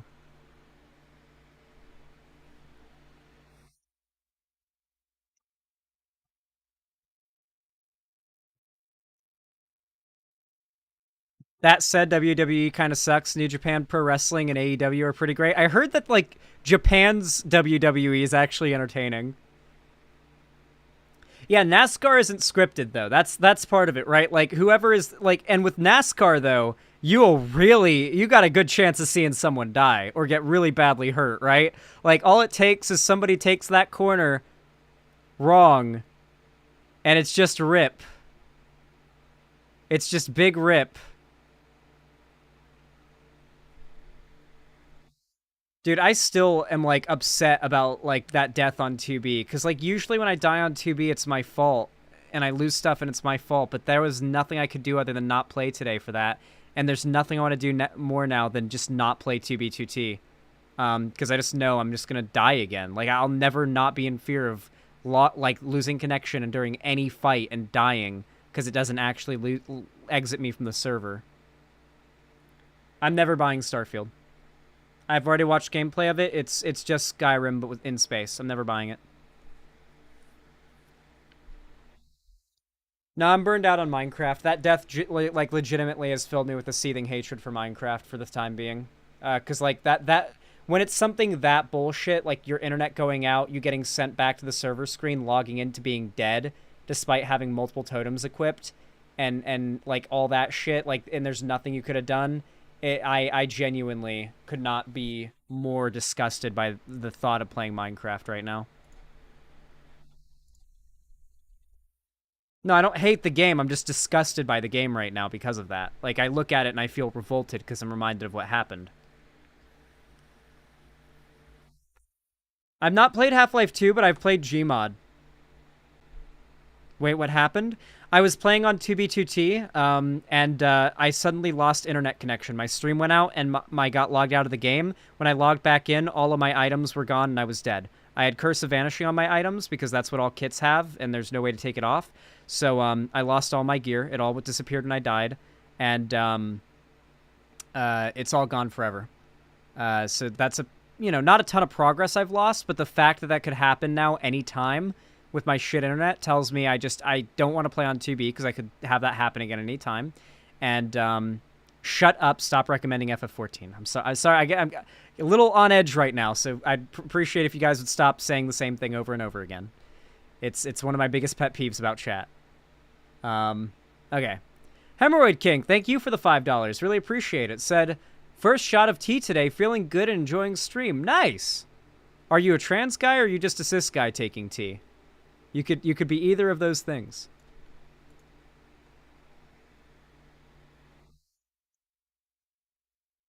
Yeah, if you guys recommend a game when I'm frustrated, I'm just going to not want to play that game because I'm going to associate that game with the frustration. I need to like cool off and decide what else I want to play. What I've been playing off stream lately is I've been playing trans. Okay. I've been playing off stream Stranded Deep. And no, I will not stream it because there's a very high chance of me dying and losing all my progress. And it's one of those games I just need to be able to listen to a YouTube video while I play. But I'm playing a bit of that off stream. So that's pretty cool. Play Overwatch? Never. Nope. I could not be more happy to see Overwatch dying as it is right now. Like, apparently they're wrecking the lore. They're wrecking the game's, like, balance. They're wrecking, like, the player base is leaving. It's getting terrible reviews, and the game's dying. I could not be more happy. The amount of friends that Overwatch has taken from me, like, the amount of times I've had to sit there and listen to my friends play Overwatch together while I'm sitting there waiting for them to get off and, like, play another game.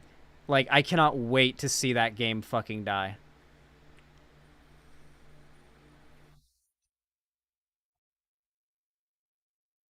I also hate TF2. Yeah, I used to play TF2. It's garbage. The shooting mechanics are genuinely, like, horrible. I remember playing, like, a few matches when I was, like, 17. And, like, I guess I was more of a CSGO guy. But I remember, like, shooting and seeing the bloom. And seeing how inaccurate your shots are no matter if you crouch and like, tap fire and everything. And being like, nope. Like, I remember I have this, like, distinct GIF that plays in my head from the moment that made me uninstall TF2 and never play it again when I was 17. I was playing the medic, and I remember unloading the syringer gun. It was like this gun of syringes into, like, 5 feet away this guy, and despite my crosshair being perfectly on the dude, not a single syringe hit.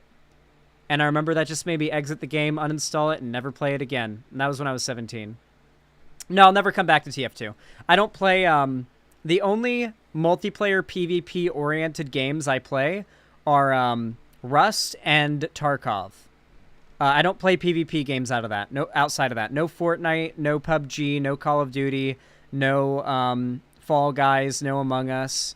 Nothing that involves competing with other players, because I suck at competitive games. I don't have the time or energy to get good at competitive games, and I hate losing in competitive games. So it's just a lose-lose-lose situation for me, and I hate losing, like I said. So I, around 18 years old, completely banned myself from all competitive games. They're not healthy for me.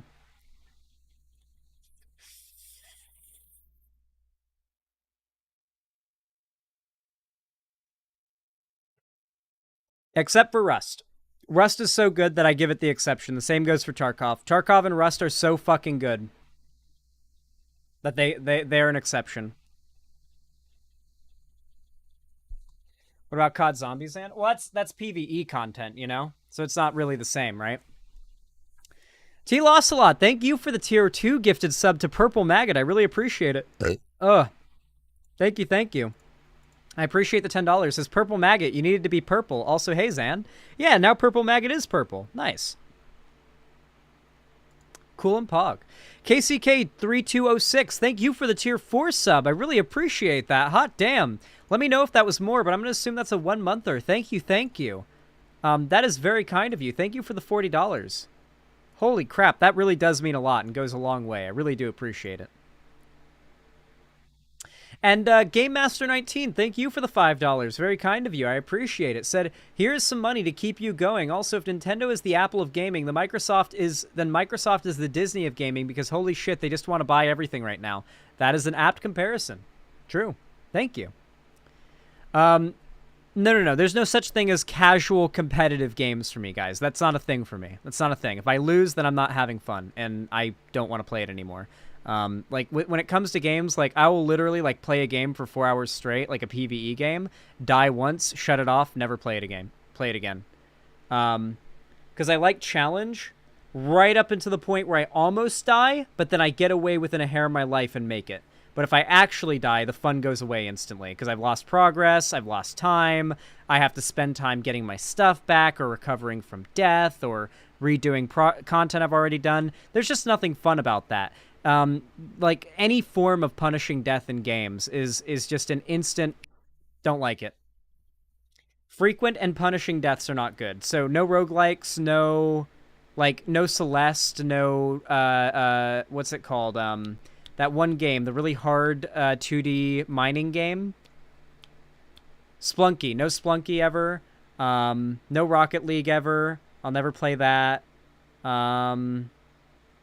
I'll never like Ultra Kill. Nope, that's a roguelike. I've seen gameplay of that. No Binding of Isaac. No Fall Guys. No Going Up or whatever it's called. Getting Over It. Yeah, just those games that like just fuck you as their as your punishment for death. You know, like any game that's punishment for you dying is to fuck you. Like as the player, like outside of the game to fuck you, and that like you've lost hundreds of hours or dozens of hours or hours of game time progress. It's just not fun. I delete Minecraft worlds when I die. You guys know that, right? Like if I die in a Minecraft world, whether or not it's hardcore, I just delete it. Like I can't even be fucked to go down to the mine to get my stuff back or wander out to get my stuff back. I just immediately delete the world and make a new one.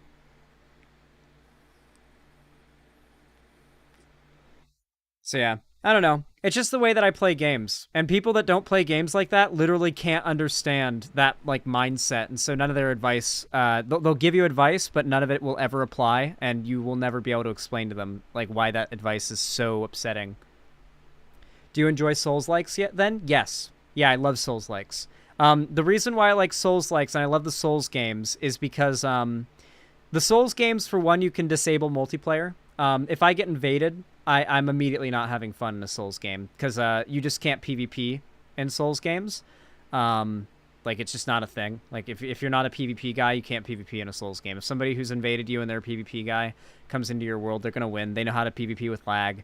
They're going to, like, backstab you from 5 feet away, and that's it. However, if you just don't kindle or you don't enable multiplayer or you play offline, and it's just the game, it's just the PvE game of Souls, I really enjoy it. I can play through Dark Souls 1 with my eyes closed. My parry timings are insane. I'll usually go no shield because I can just parry with my hand. Yeah, that's usually what I go for is like, so usually I'll put like the grass crest shield on my back so I get the extra stamina though. And I'll like one hand the Great Scythe. I beat Cuphead when I was like 18, but I don't have any plans to return to that series. It was fun, but it was also not worth the difficulty. I don't know. I think I'm just getting more boomer, guys. Like, I'm getting older, you know? And I'm getting to have, like, a lot less appreciation for difficulty in games because my time is more valuable. When I was a kid, like, my only goal was to be good at the video game I was playing. But now I'm an adult. I have to work. I have to, like, very much consider, like, time where I get to play games off stream is, like, I optimize that shit. Like, I order myself a nice meal, I put on a good YouTube video, and I try to cram in as much quality enjoyment time of whatever game I'm playing in my free time that I can get. And so every moment where it's like I've died and I'm running back to my body in a game, or I'm not making progress in a game, is wasted time where I could be playing another game and making progress and having fun. That particular aspect of it has become most prevalent since I've, you know, grown up.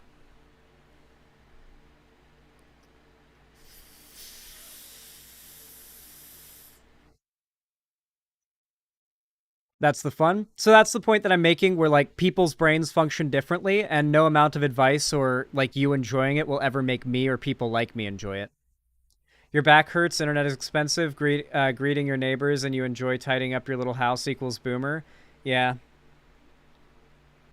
Zan gets it. Difficulty is fun, but time sinks as punishment for not meeting the difficulty feels disrespectful of my time. Exactly. Like, I love the thrill of almost dying in a game. Okay? I want to never, like, my ideal game experience is one in which I never die once, but I'm almost dying all the time. Like, where I'm constantly getting down to, like, half a heart, 1 HP, but I never die. I get within a hair's length of death, and I get really scared. My heart rate gets up, but I never quite die. I'm an adrenaline junkie in games in that way, but if the death actually comes and it's a punishing death that takes a bunch of time from me, yeah. Doom Eternal is a great example of a game that pulls this off. Doom Eternal is a great example of a game that pulls that off. You are getting down to like 5 health in Doom all the time, but then you immediately rip a demon in half and go back to full health, and you feel awesome. Like, it's a constant back and forth from, like it's like a bungee jump, but you never actually hit the ground with Doom. Or at least the new Doom games. Doom Eternal especially. Doom 2016 is a bit more punishing. Zan, you would love Ultra. Okay, wait. Ultra Kill's isn't the roguelike. It's the Doom game. Sorry, it's the Doom-like game. I apologize. It's the boomer shooter. You're right, Fembro. I was thinking Vampire Survivors for some reason when I thought of Ultra Kill. Yeah, you're right. I might enjoy that game.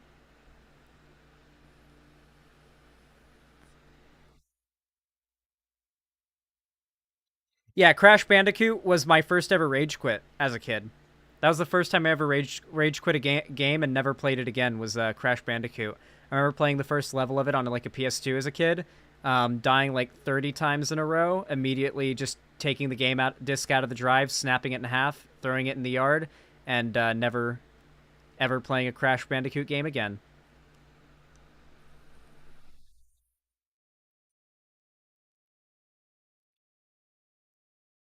Like, I'd bought the game for like $2 at the flea market, took it home, died 30 times in a row on the first like stage, immediately took it out of the station, didn't say a word, wasn't angry. Like, I wasn't angry, I wasn't yelling or like upset. I just, not a word, just blank expression.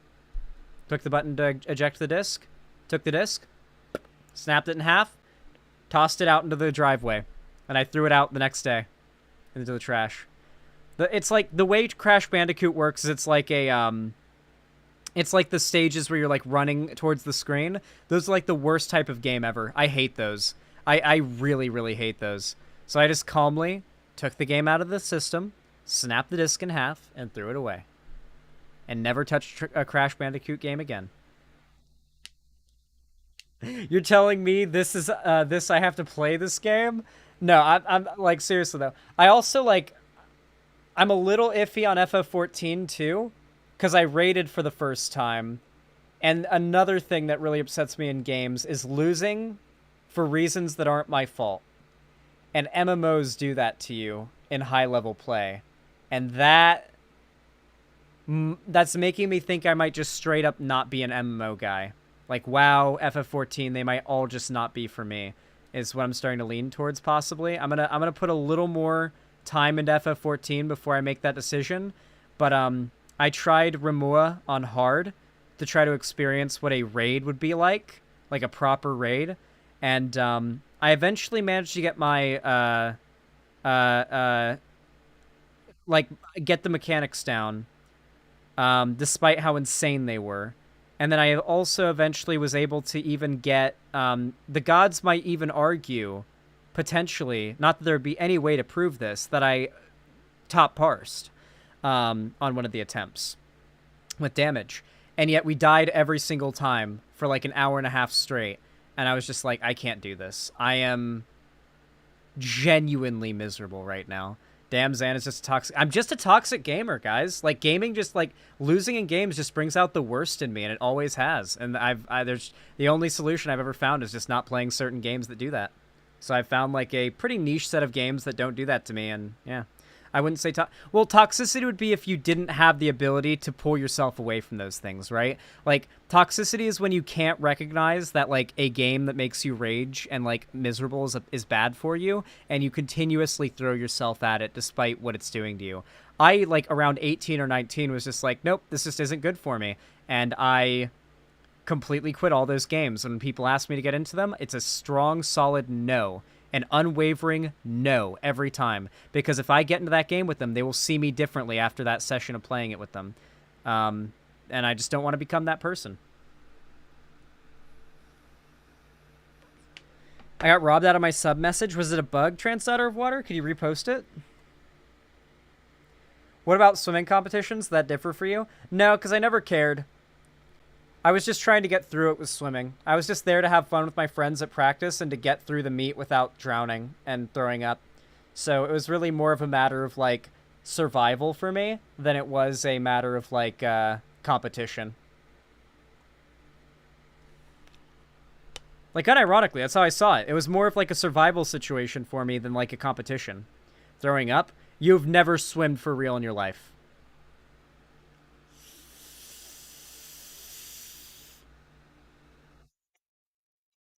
If you'd swum for real in your life, you'd know. Yeah. When you're exerting all your effort in a race at a swim meet, swimming hardcore, you're going to throw up afterwards, probably.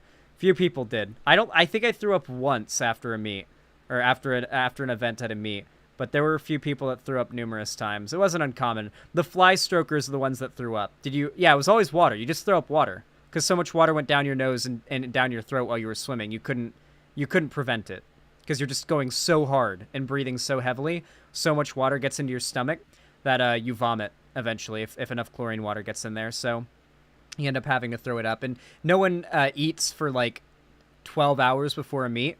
So there's nothing else in your stomach. So you're literally just puking up clear water and that's it. So it's not like that bad, but it's unpleasant, you know? But yeah, everybody threw up water at least once. And I puked 3 times after doing 500 fly. Yep. The fly swimmers are the ones that vomit the most. Fly is the one that gets the most water in your stomach and makes you have to throw up after your thing. Yeah, it's very unpleasant, Steve Dories. Does the vomit go on your sweater already? It's hardly even vomit, though, because it's just water. It's literally just clear pool water that's just, like, getting retched back up. Like, you just drown. Like, you know in a movie where a character drowns and then gets, like, CPR'd back to life and they cough up water? That's what I'm describing happens. Like, that is what happens. It is, like, clear coughing up water that happens when you finish the meat. And it's not from your lungs, it's from your stomach. Because you swallowed so much. Well, it's pool water. It's chlorine water, not seawater. Well, yeah, it's the vigorous movement doesn't help either, Steve Dories. Yeah, the fly stroke is just hell on all your stomach and abdominal muscles, so by the time you're done, it feels like your ab muscles are clenching your stomach, trying to, like, force everything out of it upwards. So, like, you might vomit just from the tenseness of your stomach muscles after a fly event. Yeah, I could never do backstroke, Temmie. That was the one stroke that I straight up put my foot down and would tell my coach, nope, I will not do it at events. Like, it was the most assertive I ever was with my coach was when I told my coach I will not do backstroke. I would sub in for fly even if I had to, even though I couldn't finish a 50 fly at my best, because it was that fucked. But I would still sub in for fly if he needed me to, but backstroke? Never. Never, ever, ever would I allow it. Was the team walk on? No.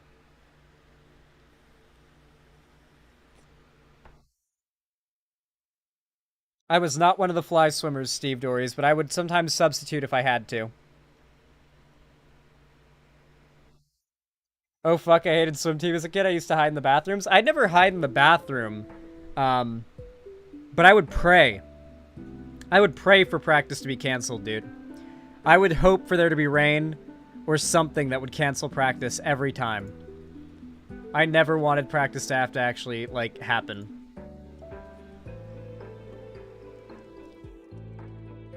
What the fuck is fly swimming? Fly stroke. Trans Daughter of Water, thank you for the tier 1 sub, by the way. I don't know if I already thanked you, but thank you. And Niakolos, thank you for the $5 donation. I really appreciate that as well. Says, my monitor is older than me, and I just felt like people need to know this. I am so sorry to hear that. I am very, very sorry to hear that. That is unfortunate. I hope you get a newer monitor. I'm just excited to move so I can get better internet, a better PC setup, 2 PCs going, so like my gaming content isn't being bogged down by my stream. It's gonna be really nice. I haven't swam since COVID. Me neither. Quail Arc soon? Quail Arc this spring, yes. As long as we get donos, you know? I mean, if you know, it comes to December and I am my lease here ends and I don't have enough money to move, then, I mean, there won't be a Quail Arc because I'll be homeless. But, you know, assuming I make enough money, then yes, there'll be Quail Arc in spring.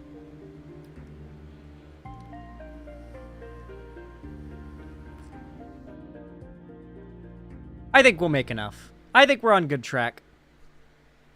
I think we're on a good way of things. By the way, to give you a sneak peek of what the quail content's going to be like, I think I'm going to wrap up stream early too, because I'm just kind of frustrated by that 2B death. Like, that genuinely ruined my whole day. Like, I don't know if that's Housemaster's fault or just straight up my internet's fault. I don't know who to blame for it, but I know it's not my fault. Yeah, no, guys, like, I'm genuinely out of it now. Like, that like, has burned me to the core with anger. Look at these little quail. Lefty McLefterson, I didn't just die on 2B2T. My internet went out. I got logged out of the game, back to the fucking server screen. I logged back in, and I was dead. Because the game never logged my character out. I was still in the game taking damage and dying, despite being on the title screen, my internet going out, and my stream going down. So I lost everything. The only thing I did wrong was being on the server at that time with my shitty internet. So not only can I not play 2B anymore until I've moved and I've got better internet. Had like a million totems too. Yeah, but my auto totem wasn't on. Doesn't matter. Like, my character was just there in the game, basically AFK while I was logged out of the game on the title screen. It was just a full-on bug. I died to a bug. And all my gear had Curse of Vanishing, so I lost all my stuff. There's no way to get your stuff back if it has Curse of Vanishing. It instantly gets deleted when you die.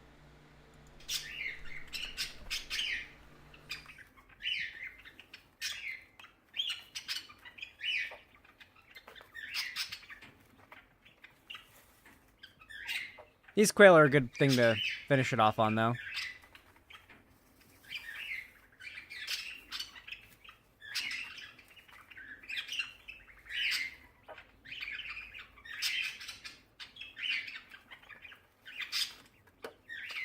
And then chat ruined a segment? Yeah, so first there was that death, which, like, really threw off the segment, but then I ended up having to argue with chat for a while, and it completely destroyed the segment, so I had to scrap it. So yeah, just know that for future reference. If you guys, like, throw me off too much, I will fully scrap a topic, and that video will just never happen. So try not to do that. I will just ban you as well if you do that.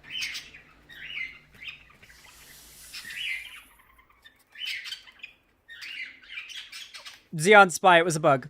It was a bug. There's no universe in which that wasn't a bug. When you get logged out of the game due to disconnection, that is supposed to log you out of Minecraft, period. The idea of getting kicked from the game and logging into being dead is not a feature Minecraft has. That is not a thing Minecraft is supposed to do. Do not try to justify it.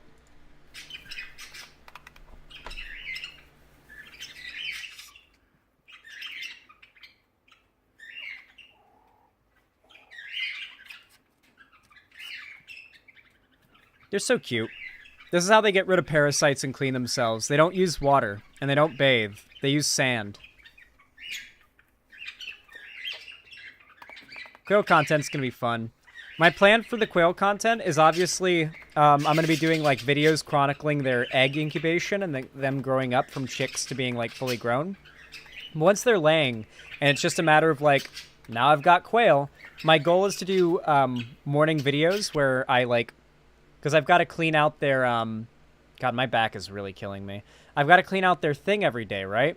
So I figure the best way to make that content would be in the morning when I'm doing like their daily cleaning and feeding and all that good stuff.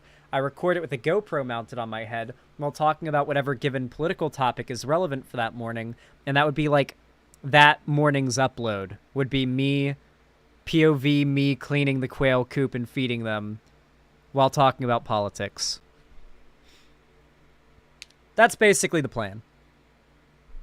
You should get a cat. Not when I have quail, no. And also I don't ever want to have another cat. As much as I loved Luna, I hate having a cat. One, it is weird to look down at my arms since I've been in Seattle and not to have scars all over it from cat scratches. Hey, Hashed.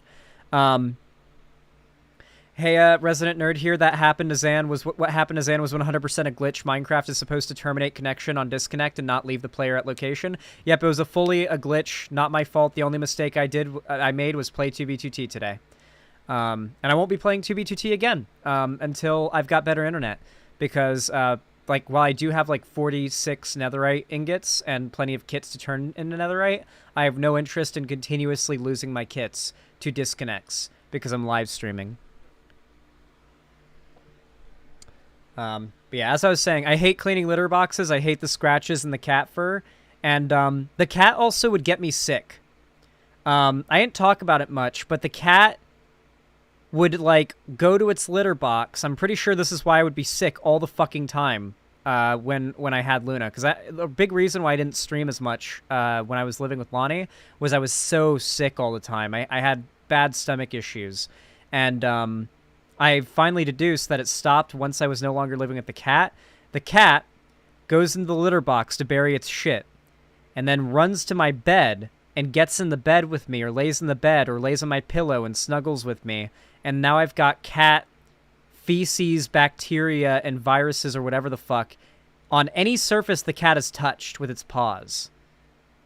Any surface. Literally any surface.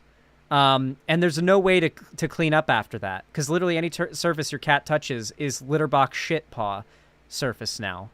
And so I was just getting sick from that all the time, I think. And since I no longer... No. It was not an allergy. I know what an allergy is. Please, stop interjecting thinking you know better about my health than I do.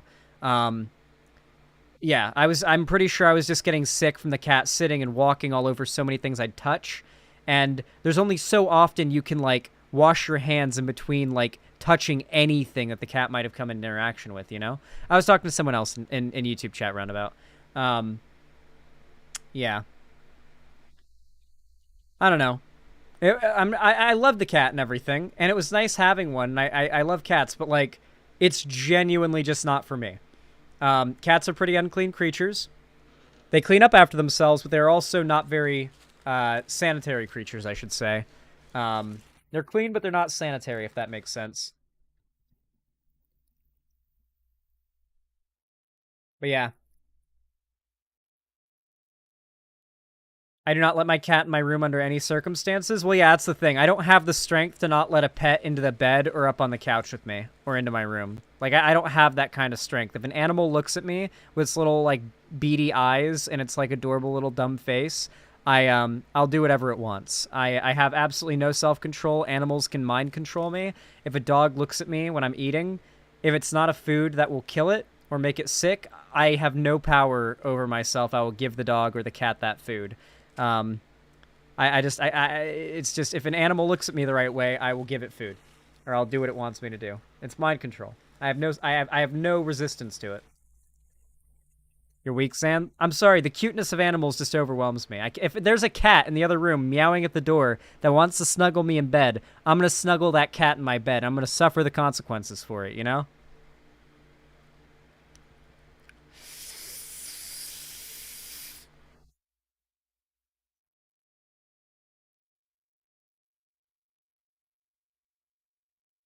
Tell the bitch no. No, my cat did not respond. My cat did not know what no meant. Luna does not understand the meaning of the word no. That does not register with her. She doesn't understand that word.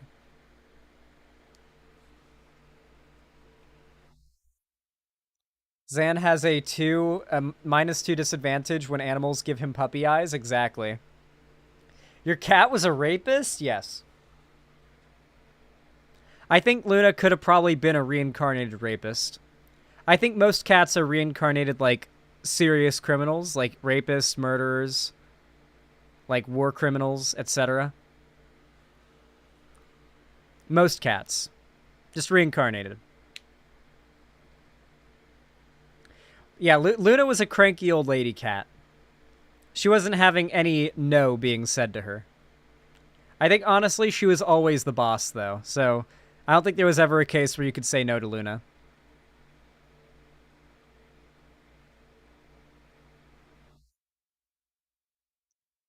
War criminals, yes, but not rape.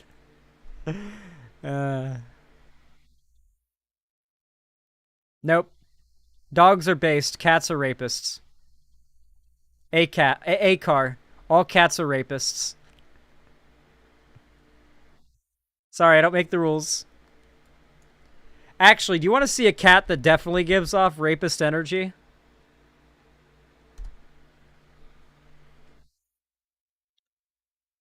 You guys know about Floppa, right?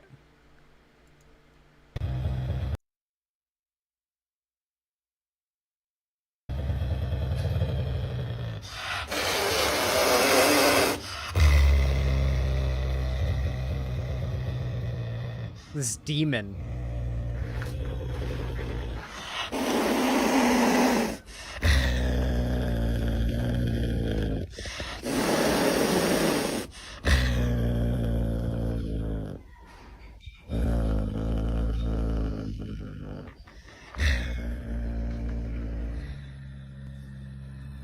There's videos of this person petting the cat and it being friendly, so I don't know why it acts like this on, like, sometimes for videos. I think the camera person's doing something to provoke this.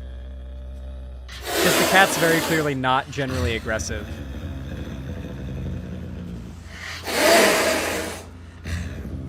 Like, it's very clearly not actually threatened. I know cats, and, like, the psychology of a house cat is not much different from the psychology of big cats.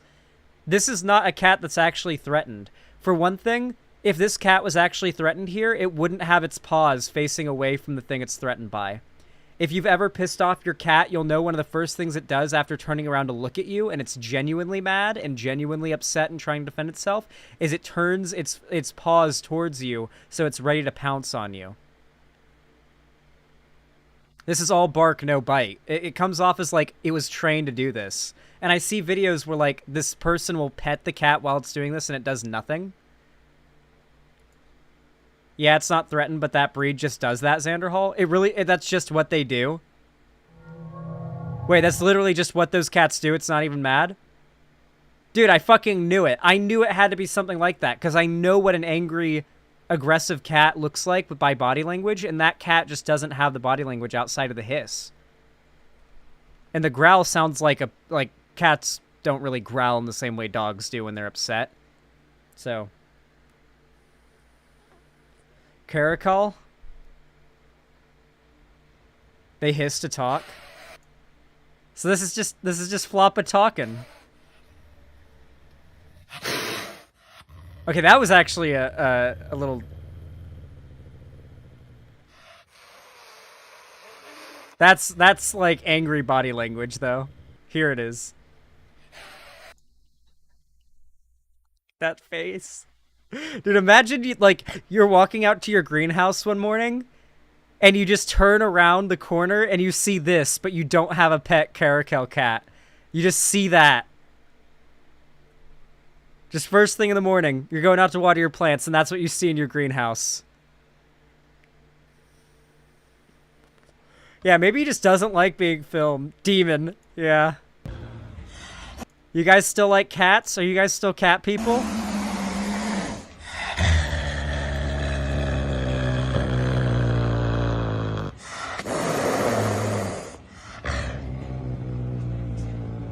baby.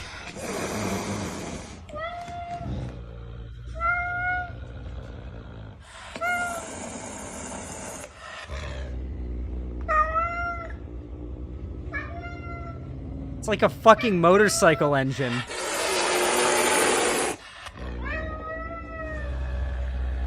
Am I crazy for wanting one? If I was ever to get another cat, it'd be this. If I ever get, like, a dog or a cat for myself, it's gonna be like a big one that is scary. But is actually just a lovable little baby. Like, if I'm more likely to get a dog, and I honestly want to get one of those, like, giant Arctic wolf dogs that they use to play the dire wolves in Game of Thrones. You guys know the dire wolves in Game of Thrones weren't CGI, right? Those were just giant fucking wolf dogs. I want a Game of Thrones dire wolf.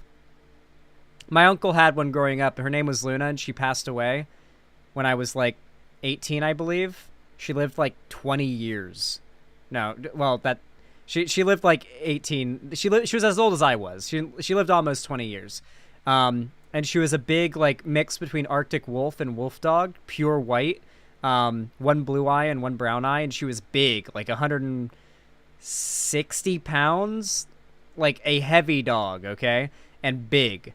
Honestly, if my mom's watching stream right now, she probably has the photo of me laying down next to the dog when I was like 8. She sent it recently, too. But she sends so much stuff, it's going to be so much scrolling. And there's no guarantee she's watching stream right now to resend it, like, in DMs. Let me scroll and see if I can find it. Oh, my mom got a new dog. I have a new baby sister, guys. She's a vet rescue. Or not a vet rescue, a pound rescue. Oh, my mom is watching. I'm looking for it. Thank you, Mom. We got a new dog. She's a rescue. I haven't met her yet because I'm obviously in Seattle and my mom's all the way down in Palm Springs, California, and I won't meet her for quite a few months until I visit. But her name is Lola, and she is a 13-month-old. I don't know what, and this is like her right when she got home from the pound. So, like, she's all matted and all scruffy and hasn't had a bath yet. But this is what she looked like straight home from the pound. Little 13-month-old little baby.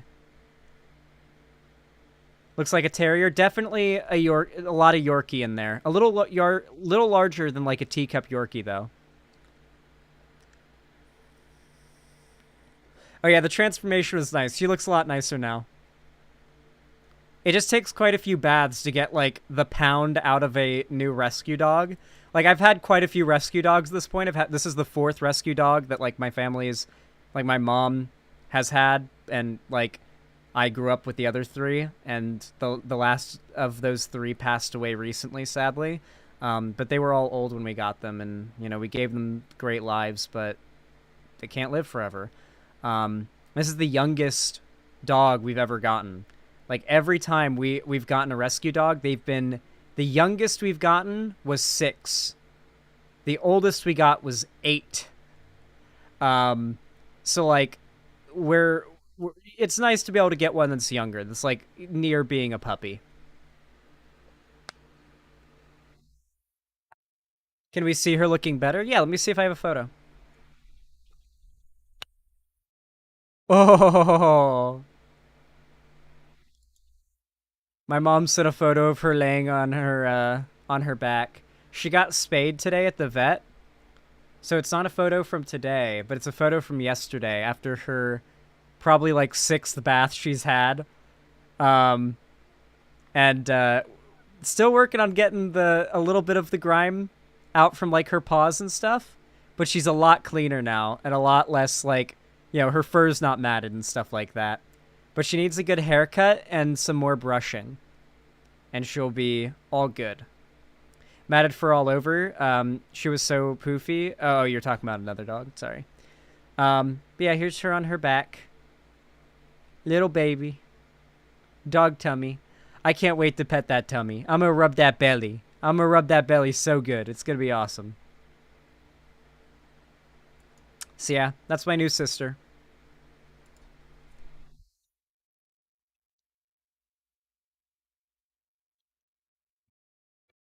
I can't wait to meet her.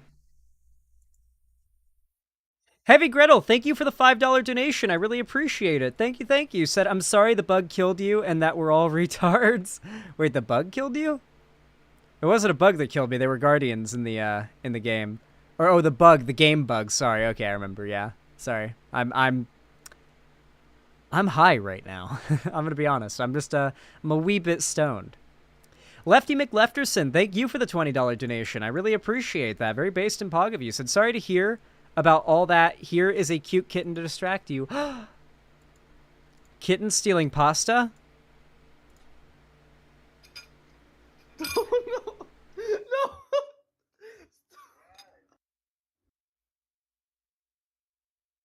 No. Okay. My ex-girlfriend, my awful ex-girlfriend Lonnie, told me a story about when Luna was a kitten and how audacious Luna was as a baby. Apparently you couldn't eat in reach of the cat because Luna, if you were, say, eating on the couch, and this is a real story, would sit behind your head on, like, the headrest and wait for you to have the food on your fork in your mouth with your mouth open, and then would reach around your head with her paw, grab the food off the fork out of your mouth with her paw, and then eat it off of her paw, sitting there like a little gargoyle perched up on the like back of the couch. Apparently that's what Luna would do when she was a kitten, and you couldn't eat within her reach.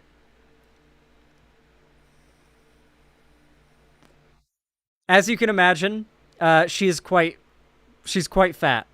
She's a pretty fat cat. My mom told me that when she gave Luna to Lonnie, the first thing Luna said was, "Wow, someone's gotten fat." So, I find that very funny.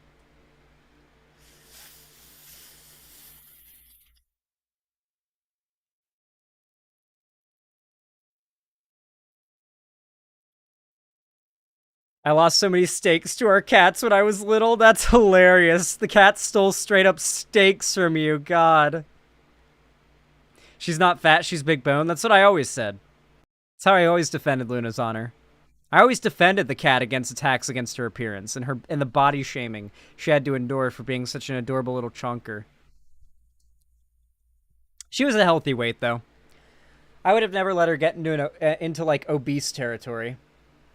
When she'd get too heavy, I'd buy the diet version of her wet food, and she didn't really notice the difference. But she'd lose weight fast, so I'd have to get her back on her normal food. She was old, so I'd rather have her, like, a little overweight than underweight, you know? Like, when you've got an older pet, a little overweight is always preferable to underweight at all, you know? Like, you want your older pet to have a little meat on their bones. That's generally going to help their health more than them being underweight, you know? I'd take that, like, it's really hard to have an older pet at, like, a perfect health, a perfect dog or cat BMI. But if you can have them be a little bit more on the plump side, not overweight, not obese, that's really bad for them, but, like, meaty. Just a little meaty. That's, like, the best for them at that older age, I feel. At least that's what I've gleaned.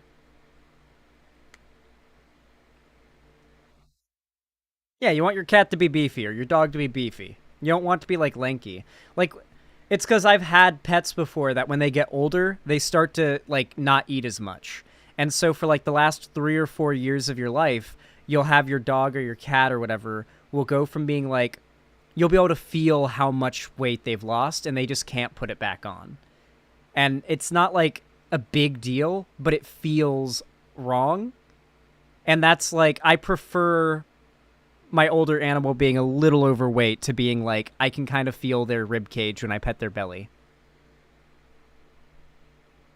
My cat Fresket once ate a whole rabbit. Yeah, Luna also killed a lot of squirrels and rabbits, apparently. She was quite the murderer, apparently.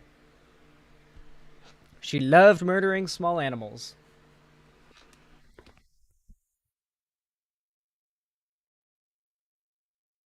BMI is complete. Can I use that phrase jokingly without having to like get grilled by my chat about how Okay, I'm turning this into a mini rant segment, okay?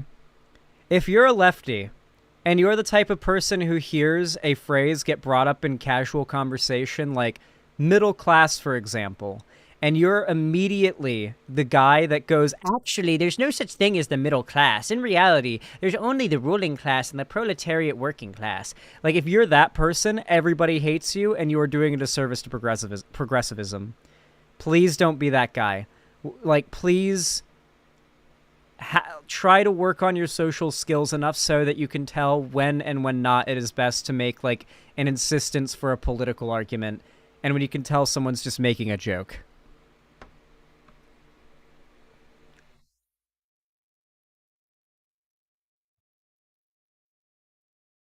We need the nerd emote? Yeah, we need that one emote where it's like the glasses, bucktooth nerd. Well, actually, house cats have wiped out 82% of bird species in North America. True. There was actually someone in chat who unironically tried to argue that cats, like house cats and outdoor cats, are not actually a threat to local wildlife. Unironically, someone tried to argue that, and I instantly banned them from chat. Like, I didn't even engage. I just insta-ban. Like, it's so undebatable, and, like, you're very clearly just trying to cope and make excuses for having outdoor cats that I'm just gonna ban you from the chat. Because you're just a bad pet owner, trying to make excuses for bad pet ownership. Yeah, cats become the apex predator of any environment you put them in, insofar as, like, an urban environment. If you contain that, it's fine. A cat in, say, a bakery or a bar is good to keep rats away, right? Like, you want to have a cat around in a bakery or a bar to deal with rats. As long as the cat's not around when the cooking's going on or food's being dealt with or drinks are being dealt with, and it's kept sanitary in that way, making sure that there's a cat with free range of, like, a business at night that might have rats, like, is a good way to keep rats from infesting it. But if you let your cat out into the wild, there are so many, oh my god. For one. Yeah, bodega cats, for example. But for one, there are tons of people whose outdoor cats have died, and they just don't know why. Do you want to know why your outdoor cat probably died one day, and you don't know why you found your outdoor cat dead in the yard or whatever? It's because your cat probably ate a poisoned rodent. No, the more common thing is poisoned rodent. A lot of people poison rats and mice in their house, and then those poisoned rats and mice that are slowly dying get out into the world, and then a cat or a eagle or something or an owl eats them, and it kills them. And they die from their food. So if you let your cat outside to eat random rodents and stuff, there's a good chance your cat eats a deadly poison rodent that somebody poisoned because it was infesting their house, and it's got a couple days till it keels over dead.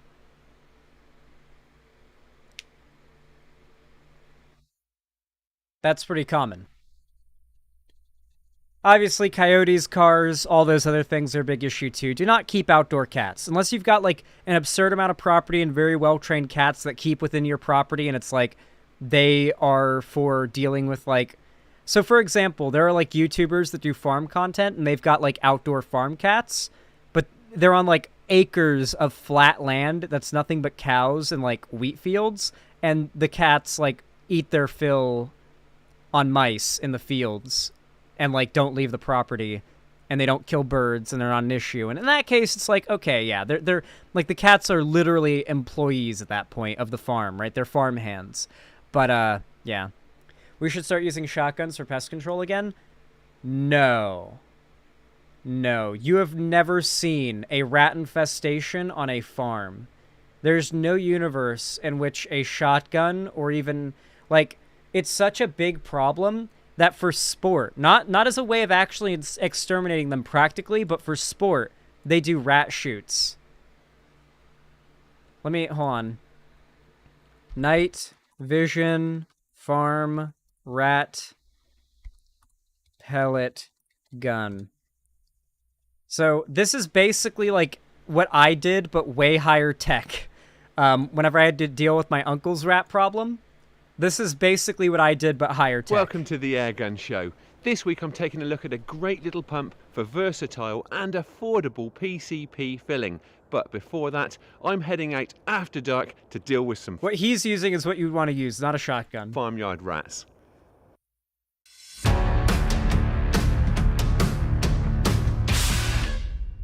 I used a scoped air rifle to kill all those rats that were infesting my uncle's house. Right, as you can probably guess from what's around me, I'm out on the farm tonight and I'm going to be targeting rats. Now, I really enjoy ratting with night vision gear. Obviously, it's doing a really good service for farmers who need to control these pests, but also it can just provide some really hectic after dark sport. The gun that I've got for tonight is the Walther Rotex RM8, 177 caliber, sub 12 foot-pounds, which is just perfect for using around farm buildings. It's also a really nice robust gun, and I'm not too afraid of knocking this gun about a bit. Quiet little air rifle. The infrared night vision unit is the Sightmark Wraith. I've been using that. This is an air rifle, by the way. It's a 22 air rifle. Few months, and I've got on really, really well with it. One thing that's why he's British and he can own it. Is the fact that obviously the Wraith's got a Picatinny type mount, and the rails on the RM8 are dovetail. So I've got some sports match adapters that just convert the dovetail rails over to Picatinny. Gives me a nice solid connection. The only slight compromise is that it does raise the scope up a bit. Now, you guys are probably not as interested in like gun part talk as I am, but here's basically how it works. You set up your tripod. For me, it was a chair, and he's got his night vision. I had red lights because the rats can't see red light, and this is what you do.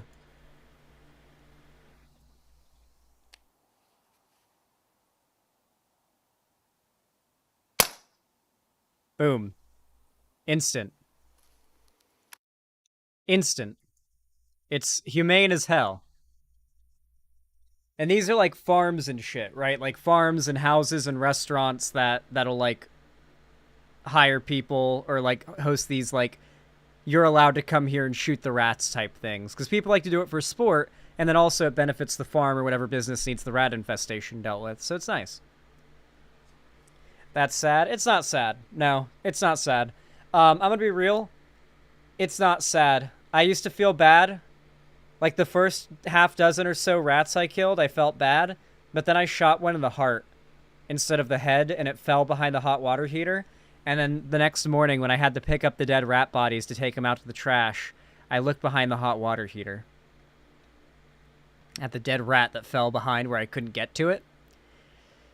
It was like the aftermath of what happens to a character in The Walking Dead when they get eaten by a horde of zombies. It was the most gory thing I've ever seen. And I see like Ukrainian war footage like daily. The rat had been cannibalized by other rats. They had ripped its stomach and chest open, its guts splayed out and half eaten and chewed apart, and its rib cage splayed apart as well.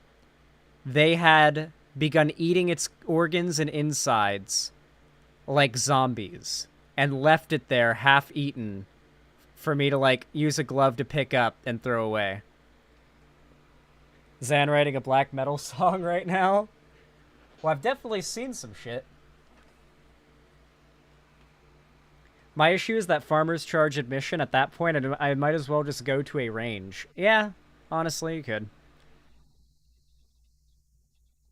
But yeah, that rat getting eaten was what made me less sorry for the rats that I was shooting with the air rifle. I'm gonna be real. The fact that they cannibalized their friend and left it like that was like, ooh. Yeah, these things aren't cute. These things are not cute. I'm sorry. After seeing that, I really could not find rats cute ever again. Also, seeing their tails up close. Holy shit. Their tails are disgusting. Oh my god. More like death metal. Zan's not racist enough for black metal. Death metal's good sometimes. I'm not the biggest death metal fan, but there's some death metal songs I'm a liker of. It really just has to be catchy and like sound good to me, you know? I saw a video of a donkey getting hit by a train and it fucking blew up. I've seen that video, dude. That one makes me sad, because donkeys are nice. That one actually makes me sad, but yeah, I've seen that video, and it is a little funny in a fucked up way, because it just fucking pops, dude. Yeah. Did he ever find a rat king? No. I'm pretty sure, like, you need to have a serious rat infestation for a rat king to happen. So thankfully, no rat king. I would have had to... Could you imagine how hard it would be to deal with a fucking rat king with an air rifle that's 1 round per, like, break? Like, you literally, like, loading it is literally... like, stick a thing into the chamber, smack it up, and then, like, smack it a couple more times to make sure it's clicked into place, and then you set it up and you're ready to go. But you also have to pick up the little pellet, and you gotta, like, stick it in right, and it takes a second to actually reload the thing, and it's heavy. Like, at least the air rifle I had was wood and steel.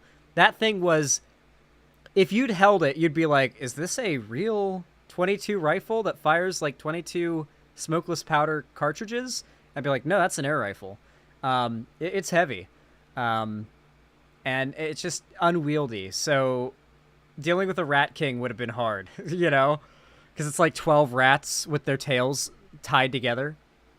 Like, you take one out and all the rest start running and dragging the dead one with them. It'd be a nightmare. It'd be a nightmare. I'd have to use melee. Okay, I looked it up. Oh, you guys don't know what a rat king is? Hold on. Not The Last of Us boss. This is my favorite image of a rat king.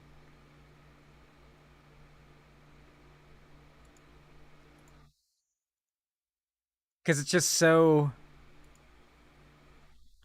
It usually results in all the rats dying.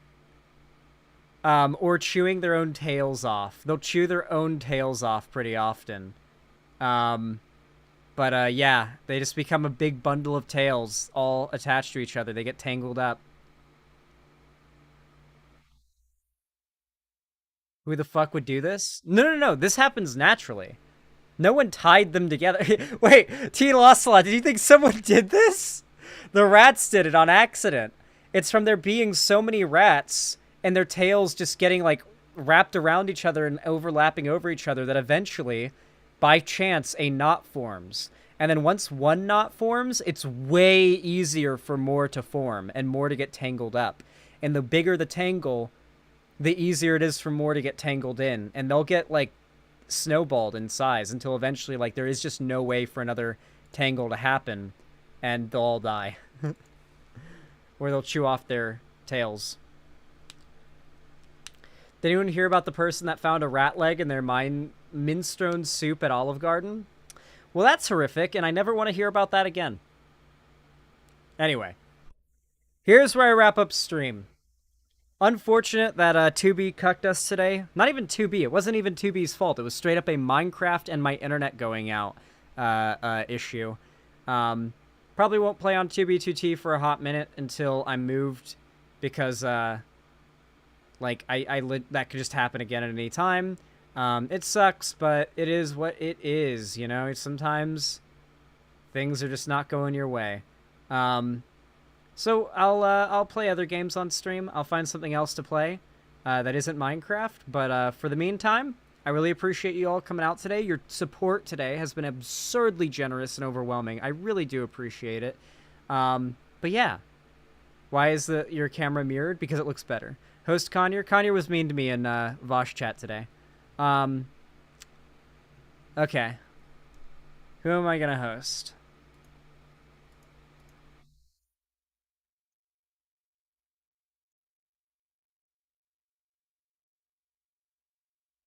Hubada is live.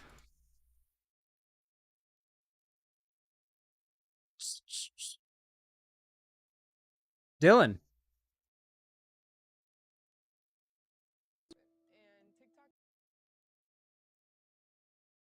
Alrighty, I'm gonna host Dylan. Everyone, have a good one, guys. I appreciate you all very much. I love you all. And as always, have a good one, okay? Go tell Dylan that I was raging at Russia apologia or something. He'll inform you more about the topics at hand. He's very knowledgeable on this stuff. It's his bread and butter right now. Have a good one, everybody. I hope you enjoy.